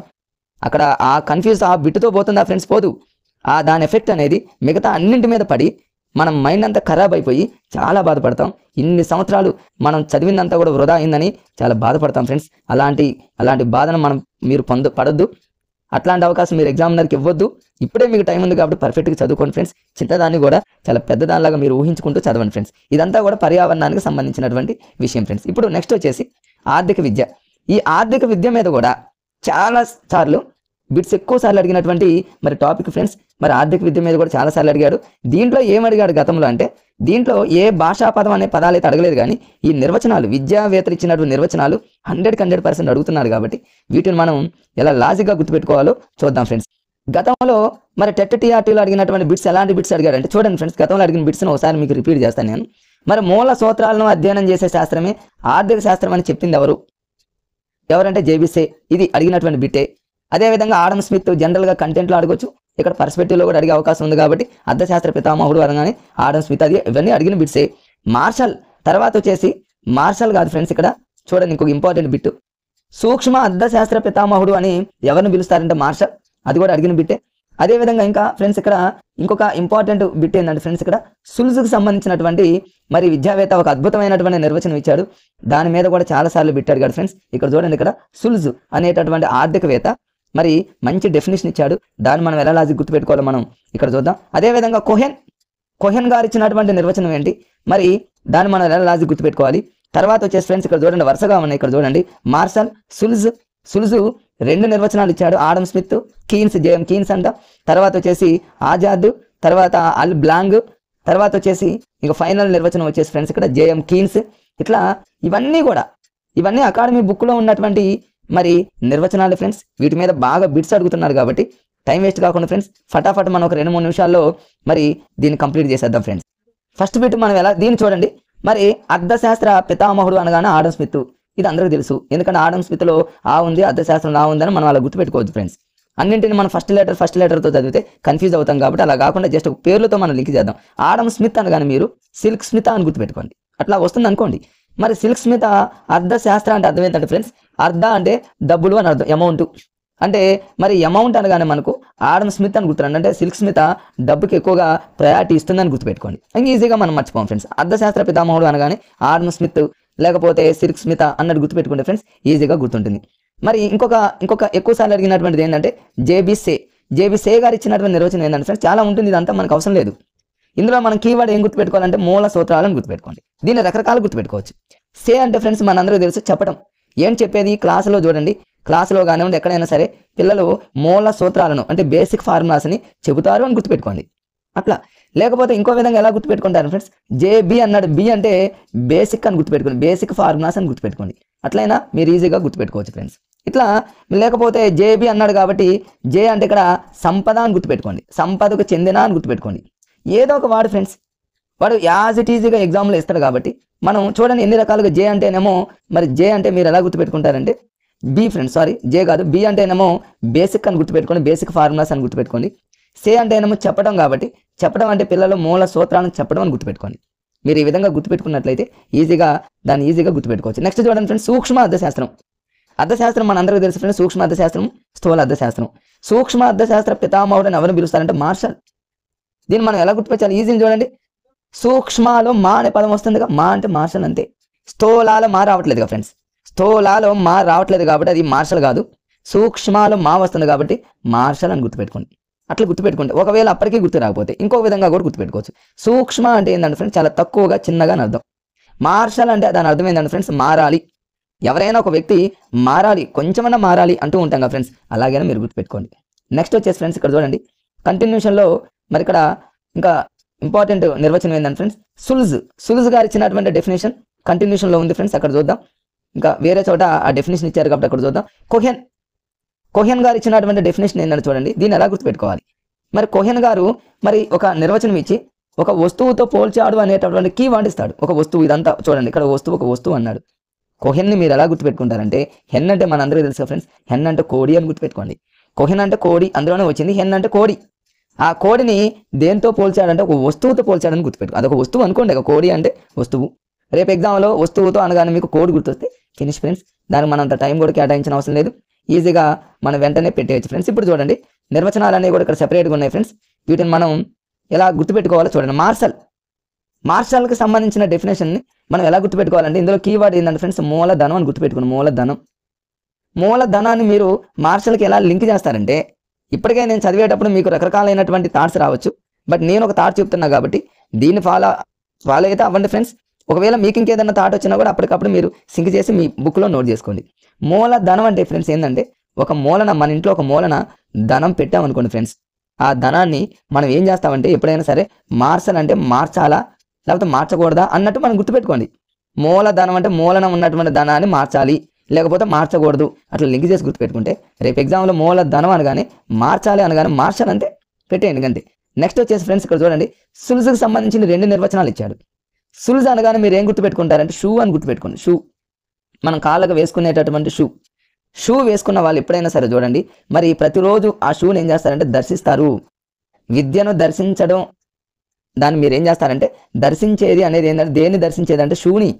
ప్రతిరోజు మనం ఏం చేస్తామంటే షూ దగ్గరికి వెళ్ళి షూని చూస్తాం కాబట్టి అట్లా ఈజీగా గుర్తుపెట్టుకోండి ఫ్రెండ్స్. నెక్స్ట్ ఇంకొక షూకి సంబంధించిన దాన్ని ఎలా గుర్తుపెట్టుకుంటారంటే షూ వేసుకున్న వాళ్ళు ఎప్పుడు కూడా విద్యావంతుడు కావడానికి, అంటే విద్యావంతుడు అంటే మరి విద్యావంతుడు కావడానికి షూ అనేది మనకు చాలా ఉపయోగపడ్డాయని గుర్తుపెట్టుకోండి. మీరు ఎట్లయినా గుర్తుపెట్టుకోండి ఫ్రెండ్స్. సుల్జ్ అనగానే మీకు షూ అనే పదం గుర్తుపెట్టుకోండి. ఇది కొంచెం కరెక్ట్గా కనెక్ట్ అయిందని నేను అనుకుంటున్నాను ఫ్రెండ్స్. గతంలో మేము ఇలా చదివాము, కొంచెం మాకు ఈజీగా అనిపించింది కాబట్టి ఫ్రెండ్స్ మీకు ఇంకేదైనా ఈజీగా ఉంటే మీరు ఫాలో అవ్వచ్చు. మరి విద్యావంతుడు కావడానికి షూ ఉపయోగపడిందని, ఇదే షూని ప్రతిరోజు కూడా దర్శించుకుంటామని అట్లా గుర్తుపెట్టుకుంటే ఫ్రెండ్స్ మనకు ఎగ్జామ్లో బిట్టు గుర్తున్నంత వరకైనా ఈ లాజిక్స్ని కనుక అప్లై చేస్తే ఫ్రెండ్స్ మన లైఫ్కి ఇలాంటివి కొన్ని ఉపయోగపడతాయి కాబట్టి ఇలా చదివితేనే బెటర్ ఫ్రెండ్స్ నాకు తెలిసి. అంతేగాని బండగా మరి సుల్జ్ అనగానే విద్య ఎంత ఎంత టాలెంట్ పర్సన్స్ అయినా కూడా మరి బండగా చదివేటటువంటి విధానాలు ఇప్పుడు గతంలో ఉన్నాయి కాబట్టి ఫ్రెండ్స్ ఇప్పుడు అలాంటివి లేవు. ఎందుకంటే మనం చదివే బుక్స్ చాలా ఉన్నాయి. మరి మనం చదివే బిట్స్ మరి కొన్ని వేల బిట్లు ఉన్నాయి కాబట్టి కొన్ని వేల వందల పుస్తకాలు చదవాలి కాబట్టి మరి ఇలాంటి టైంలో మనం బండగా చదివేటటువంటి టైం మనం కేటాయించవద్దు ఫ్రెండ్స్. ఇలా లాజిక్గా చదివేసేయండి. ఇప్పుడు చూడండి నెక్స్ట్ ఆడమ్ స్మిత్ అంటే సిల్క్ స్మిత్ అని గుర్తుపెట్టుకోండి. సిల్క్ స్మిత అనగానే మీకు ఏం గుర్తుపెట్టుకోవాలంటే పెట్టుబడి అని పెట్టుకుని ఆమె ఎప్పుడు కూడా పెట్టుబడి పెడుతుందని గుర్తుపెట్టుకోండి. ఇంతకుముందు మీకు సిల్క్ స్మిత అనగానే ఆర్థిక శాస్త్ర పితామహుడు అనగానే మీకు అక్కడ మీకు మరి డబ్బు అనగానే సిల్క్ స్మిత అనేది మీకు గుర్తుంటుందని చెప్పా ఫ్రెండ్స్. ఇలానే ఇక్కడ సిల్క్ స్మిత ఏం చేసిందంటే పెట్టుబడి బాగా పెడుతుంది అని గుర్తుపెట్టుకోండి. నెక్స్ట్ వచ్చేసి జేఎం కీన్స్. కీన్స్ని 2 రకాలుగా గుర్తుపెట్టుకోవచ్చు. కీన్స్ అంటే మీరు క్వీన్ అని గుర్తుపెట్టుకోండి. క్వీన్ అని క్వీన్ అంటే మనందరికీ తెలుసు రాణి. రాణి గారు ఏం చేస్తారంటే ప్రతిదాన్ని కూడా ప్రతిరోజు వినిమయం అంటే మారుస్తూ ఉంటుందని గుర్తుపెట్టుకోండి. ఆమె ఏది చేసినా ప్రతిదీ మారుస్తుంది. వినిమయం అనగానే మీకు రాణి అని గుర్తుపెట్టుకోండి. లేదా ఇంకో విధంగా కీన్స్ అంటే కీ అని గుర్తుపెట్టుకోండి. తాళం చెవిని ప్రతిరోజు మనం రోజుకొక తాళం మారుస్తామని గుర్తుపెట్టుకోండి ఫ్రెండ్స్. నెక్స్ట్ వచ్చేసి ఆజాద్. ఆజాద్ అనగానే మన అందరికీ తెలుసు ఫ్రెండ్స్ స్వాతంత్రం రావడానికి మరి పాటుపడ్డ వాళ్ళలో మరి జాతీయ నాయకుల్లో మరి ఆజాద్ ఒకరు కాబట్టి దీన్ని మనం ఎలా గుర్తుపెట్టుకోవాలంటే హేతుబద్ధమైన అనే దాన్ని గుర్తుపెట్టుకోండి ఫ్రెండ్స్. హేతుబద్ధమైన సంబంధాన్ని దీన్ని ఎలా గుర్తుపెట్టుకుంటారండి ఫ్రెండ్స్. ఆ జాద్లో మరి చూడండి ఆ జాద్ అనగానే మీకు ఏం చేస్తాడంటే ఈయన హేతుబద్ధము అనే దాంట్లో బద్ద అని ఉంది చూడండి. కొల బద్దలాగా బద్ద అని ఉంది అంటే తెల్లవాళ్ళను ఈ బద్దతో కొట్టి తరిమి మనకు స్వాతంత్రాన్ని తీసుకొచ్చాడు అన్నట్టు మేము చదువుకున్నాం ఫ్రెండ్స్. కొంచెం అలా లాజిక్ కొంచెం వేరే రకరకాలైనటువంటి టెక్నిక్స్ యూజ్ చేసాము. అందులో ఇదొకటి ఫ్రెండ్స్. ఆజాద్ అనగానే మాకు బద్ద తీసుకొని తెల్లవాళ్ళని కొట్టి తరిమి స్వాతంత్రాన్ని తీసుకురావడంలో పాటుపడ్డారన్నట్టు గుర్తుపెట్టుకున్నాం ఫ్రెండ్స్. లేకపోతే ఆజాద్ అంటే స్వాతంత్రం కోసం మరి పాటుపడ్డ వాళ్ళందరితో పాటు సంబంధాన్ని ఏర్పరచుకున్నాడని గుర్తుపెట్టుకున్నాం. ఇట్లా మేము రకరకాలైనటువంటి టెక్నిక్స్ యూజ్ చేసి వీటిని ఈజీగా గుర్తుపెట్టుకున్నాం. మీరు అలానే ప్రయత్నం చేయండి ఫ్రెండ్స్. నెక్స్ట్ చూడండి అల్ బ్లాంగ్. అల్ అంటే మనకు అందులోనే క్లియర్గా మనకు తెలుస్తుంది ఫ్రెండ్స్. బ్లాంగ్ అంటే మరి అంత బ్లాక్ అని గుర్తుపెట్టుకోండి. అంత బ్లాక్ మనీ లాగా అంత బ్లాక్ అంటే ఇప్పుడు చూడండి ప్రభుత్వ రంగ సంస్థలు అయినటువంటి అన్నీ కూడా లేబర్ ఎకనామిక్స్ కానివ్వండి, ప్రభుత్వ రంగ సంస్థలు కానివ్వండి, సంక్షేమ ఆర్థిక ఇవన్నీ కూడా అన్ని ఆల్ బ్లాక్, అన్ని బ్లాక్ అయిపోయినాయను, అన్ని బ్లాక్ మనీ అను మీరు రకరకాలుగా ఆ విధంగా లింక్ చేసి గుర్తుపెట్టుకోండి ఫ్రెండ్స్. ఇక మీరు లైఫ్లో మర్చిపోయేటటువంటి అవకాశం ఉండదు. ఇక్కడ చూడండి ఫ్రెండ్స్ జేఎం కీన్స్. మరి జేఎం కీన్స్ స్థూల ఆర్థిక శాస్త్ర పితామహుడు. ఇంతకుముందు మార్షల్ గురించి చెప్పా ఫ్రెండ్స్. మార్షల్ అనగానే మీకు సూక్ష్మలో మా అనే పదం వచ్చింది కాబట్టి వెంటనే మనకు మార్షల్ అనే పదం గుర్తుపెట్టుకోవచ్చు అని ఇందాక చెప్పా ఫ్రెండ్స్. ఇక్కడ స్థూల అన్నాడు. స్థూల అంటే చాలా పెద్దగా అంటే పెద్ద ఆర్థిక శాస్త్రం అనగానే కీన్స్ అంటే ఏంటి ఫ్రెండ్స్ మనందరికీ తెలుసు. ఇంతకుముందే చెప్పాను నేను. క్వీన్ అంటే రాణి గారు మరి చాలా పెద్ద అన్నట్టుగా ఫ్రెండ్స్. మరి ఆ రాజ్యానికి రాణి గారు అంటే చాలా పెద్దగా కాబట్టి స్థూల అనగానే మనకు రాణి గారు గుర్తుకు రావాలి. లేకపోతే కీ అని గుర్తు రావాలి. పెద్ద కీ అని గుర్తుపెట్టుకోండి. స్థూల అంటే చాలా పెద్దది అని అర్థం. పెద్దగా అనగానే మనకు రాణి కానివ్వండి కీ తాళంగాని గుర్తుపెట్టుకుంటే కీన్స్ గుర్తొస్తారు. అదే మార్షల్ అంటే సూక్ష్మాల మా ఉంది కాబట్టి మార్షల్ ఆ విధంగా గుర్తుపెట్టుకోండి. ఇంతే ఫ్రెండ్స్ చూడండిగా అయిపోయింది. పర్యావరణ విద్యకు సంబంధించి ఆర్థిక విద్యకు సంబంధించి జస్ట్ నాకు వీడియో చేసి మీకు ఎడిటింగ్ చేసి ఇవన్నీ చేయడానికి మీకు ఒక అర్ధగంట పట్టొచ్చు. కానీ జస్ట్ మీరు విన్న తర్వాత మీరు ట్రయల్ వేయండి ఫ్రెండ్స్. ఇదంతా ఒక్కసారి వీడియో చూసి మరొకసారి మీరు వీడియోని ఒకసారి ఫార్వర్డ్ చేయడం కానివ్వండి, మీ టెక్స్ట్ బుక్లో ఉన్న వాటిని చూడండి. మీరే అనుకుంటారు చాలా ఈజీ కదా డెఫినేషన్ని అని. సో ఫ్రెండ్స్ ఈ విధంగా మీరు మరి కావాలంటే ఫ్రెండ్స్ మరొకసారి చూపిస్తా. మీరు స్క్రీన్ షాట్ తీసుకొని వీటిని ఆల్రెడీ నేను ఇక్కడ రాసి పెట్టా కాబట్టి మీకు ఈజీగా ఉంటుంది. పర్యావరణ విద్యకు సంబంధించి ఈ నిర్వచనాలు, తర్వాత వచ్చేసి నెక్స్ట్ ఫ్రెండ్స్ ఇవన్నీ కూడా దీని తర్వాత ఆర్థిక విద్య, దీనికి సంబంధించినటువంటి ఈ నిర్వచనాలను అంటే విద్యావేత్తలు చెప్పినటువంటి నిర్వచనాలను మీకు చాలా లాజిక్గా ఈ వీడియోలో చెప్పడం జరిగింది ఫ్రెండ్స్. లెటర్స్ కౌంట్ చేయండి. NCTE అంటే 1 2 3 4 అంటే టోటల్గా NCTE ప్రాంతీయ కార్యాలయాలు 4 అని మనకు తెలిసింది. 4 ప్రాంతీయ కార్యాలయాలు ఉన్నాయని మనకు తెలిసింది. అలానే ఇటువైపు NCERT అని ఉంది. NCERTలో సేమ్ కౌంట్ చేస్తే 1 2 3 4 5 అంటే 5 ప్రాంతీయ కార్యాలయాలు ఉన్నాయని అర్థం. బండగా చదవని అవసరంలా కొండ గుర్తులతో చదవండి. లైఫ్ లాంగ్ మీరు మర్చిపోరు. మరి NCTE ప్రాంతీయ కార్యాలయాలు అనగానే మనకి వెంటనే ఎలా గుర్తుపెట్టుకోవాలంటే N అంటే నార్త్ అని గుర్తుపెట్టుకోండి. మనకి NCTE అనగానే నార్త్ అనగానే వెంటనే నీకు ఇది మొత్తం ఈ డయాగ్రామ్ అనేది నీ మైండ్లో మీకు వెంటనే గుర్తుకొస్తుంది. సో NCTEలో నార్త్ అనగానే so east west north south అనే నాలుగు దిక్కులు మనకు గుర్తొస్తాయి. కాబట్టి ఏ దిక్కు ఇచ్చినా సరే మనం గుర్తుపెట్టుకోవచ్చు, ఈజీగా ఆన్సర్ పెట్టేయచ్చు. ఎలా చూడండి. మరి ఇప్పుడు దీని ఈస్ట్ వెస్ట్ నార్త్ సౌత్ అన్నాం. మరి ఈస్ట్ అనగానే మనం ఏం చేస్తామంటే ఈస్ట్ అంటే భువనేశ్వర్, తర్వాత వచ్చేసి ఇటువైపు పడమర భూపాల్, ఉత్తరం వచ్చేసి జైపూర్, దక్షిణం వచ్చేసి బెంగళూరు. దీన్ని ఎలా గుర్తుపెట్టుకోవాలి? మరి బండగా గుర్తుపెట్టుకోవాలా? బట్టి పట్టాలా? బట్టి పడితే ఇప్పుడు గుర్తుండొచ్చు. మ్యాప్ గుర్తుంటే ఇప్పుడు గుర్తుండొచ్చు, బట్ లైఫ్ లాంగ్ గుర్తురాదు. అంటే కనీసం మనం ఎగ్జామ్ రాసే వరకైనా గుర్తుపెట్టుకోవాలి. కాబట్టి కొన్ని కొండ గుర్తులను ఉపయోగించాలి. ఎన్సీటీ అనగానే 4 లెటర్స్ కాబట్టి 4 ఉంటాయి ప్రాంతీయ కార్యాలయాలు. అలానే ఎన్ అనగానే నార్త్ అనగానే నీకు మైండ్లో ఇది మొత్తం గుర్తుకు రావాలి డయాగ్రామ్. సో ఇందులో మీరు దీన్ని ఎలా గుర్తుపెట్టుకుంటారు? నేను ఎలా గుర్తుపెట్టుకుంటానంటే భువనేశ్వర్ అనగానే ఇది మనకు కుడి చెయ్యి, ఇలా నిలబడితే ఇది రైట్ హ్యాండ్. కుడి చేతితో బువ్వ తింటామని గుర్తుపెట్టుకోండి. కుడి చేతితో బువ్వ తింటాం కాబట్టి భువనేశ్వర్. ఎడమ చేతితో పాలు తాగుతాం కాబట్టి భూపాల్. జెండా ఎలా ఎగురుతుంది పైన? జెండా ఎప్పుడు పైన ఎగురుతుంది. జెండా పైన ఎగురుతుంది కాబట్టి జైపూర్. జై. ఒకవేళ ఆ జెండా పైన ఎగరకపోతే కింద ఉన్నటువంటి అక్కడ ఉన్నటువంటి అందరూ కూడా బెంగ పడతారు కాబట్టి బెంగళూరు. ఇప్పుడు చూడండి, ఎన్సీటీ ప్రాంతీయ కార్యాలయాలు 4 కౌంట్ చేస్తే 4. ఎన్ అనగానే నార్త్ అనగానే మనకి మ్యాప్ గుర్తు రావాలి. కుడి చేయితో అన్నం భువనేశ్వర్, ఎడమ చేయితో పాలు భూపాల్, పైన జెండా ఎగిరిది జైపూర్. జెండా ఎగరకపోతే బెంగ పడతాం కాబట్టి బెంగళూరు. చూడండి ఎంత ఈజీగా ఉందో, మనం మర్చిపోగలమేగా. నెక్స్ట్ అదేవిధంగా ఎన్సీఈఆర్టీ ప్రాంతీయ కార్యాలయాలు కౌంట్ చేస్తే 5. మరి దీనికి తూర్పు, దక్షిణం, పడమర, ఉత్తరం అంటూ ఉండవు. టోటల్గా మీరు 5 కార్యాలయాలను గుర్తుపెట్టుకుంటే చాలు. మనకు జనరల్గా ఎన్సీటీలో మొత్తం ఎన్ని కార్యాలయాలు వచ్చినాయి? 4. మరి ఇక్కడ ఎక్స్ట్రా ఒకటి వచ్చింది. ఆ ఎక్స్ట్రా ఎవరంటే షీ, లేడీ, ఆమె. మీరు అలా కొండ గుర్తుగా గుర్తుపెట్టుకోండి. ఎక్స్ట్రా వచ్చింది ఏంటంటే ఆమె ఎవరో షీ, షీ అని ఆమె, ఒక లేడీ అని ఆమె ఎక్స్ట్రా వచ్చిందని గుర్తుపెట్టుకోండి. వాడికి ఎక్స్ట్రాగా ఒక సి వచ్చింది. దాన్ని నేను ఒక కొండ గుర్తుగా గుర్తుపెట్టా. ఇక్కడ ఏంటంటే భువనేశ్వర్, కుడి చేతితో ఉన్న భువనేశ్వర్, అది సేమ్ యాజ్ ఇట్ ఈజీగా ఉంటుంది. ఎడమ చేతితో భూపాలు, పాలు తాగుతాం. ఈ 2 కామన్. కుడి చేతితో బువ్వ, ఎడమ చేతితో పాలు. బట్ ఎక్స్ట్రా వచ్చింది ఏంటంటే ఆమె ఎవరు? షీ ఎక్స్ట్రా వచ్చింది. ఎన్సీఈఆర్టీలో షీ ఎక్స్ట్రా వచ్చింది. షీ అంటే ఎవరు? ఆమెలో ఆ అంటేనేమో అజ్మీర్, మే అంటేనేమో మైసూర్, షీ అంటేనేమో షిల్లాంగ్. చూడండి మనం మర్చిపోగలం ఇక. చూడండి ఎన్సీటీ అంటేనేమో 4 కుడి చేతితో బువ్వ, ఎడమ చేతితో పాలు, పైన జెండా, కింద బెంగ పడతాం బెంగళూరు. ఎన్సీఆర్టీ అంటేనేమో 5, ఒకటి ఎక్స్ట్రా వచ్చింది. ఆడ 4 ఉంటే ఆడ 5 అయింది. అట్లా గుర్తుపెట్టుకోండి. మరి 5వది ఏంటి అంటే షీ, ఆమె షీ అని గుర్తుపెట్టుకోండి. ఆమె షీ అంటే అజ్మీరు, మే అంటేనేమో మైసూరు, షీ అంటే షిల్లాంగు. ఇక్కడ వైపున బువ్వ, ఎడమ వైపున పాలు. ఆమె షీ అని ఆమె మనకు కుడి చేతితో బువ్వ పెడుతుంది, ఎడమ చేతితో పాలు ఇస్తుంది అని గుర్తుపెట్టుకోండి. సో ఈ విధంగా మనం కొన్ని కొండ గుర్తులతో, కొన్ని లాజిక్లతో, కొన్ని ట్రిక్స్తో మనం గుర్తుపెట్టుకుంటే ఫ్రెండ్స్, కనీసం మనం మన ఎగ్జామ్ అయిపోయేంతవరకు అని గుర్తుపెట్టుకుంటే సో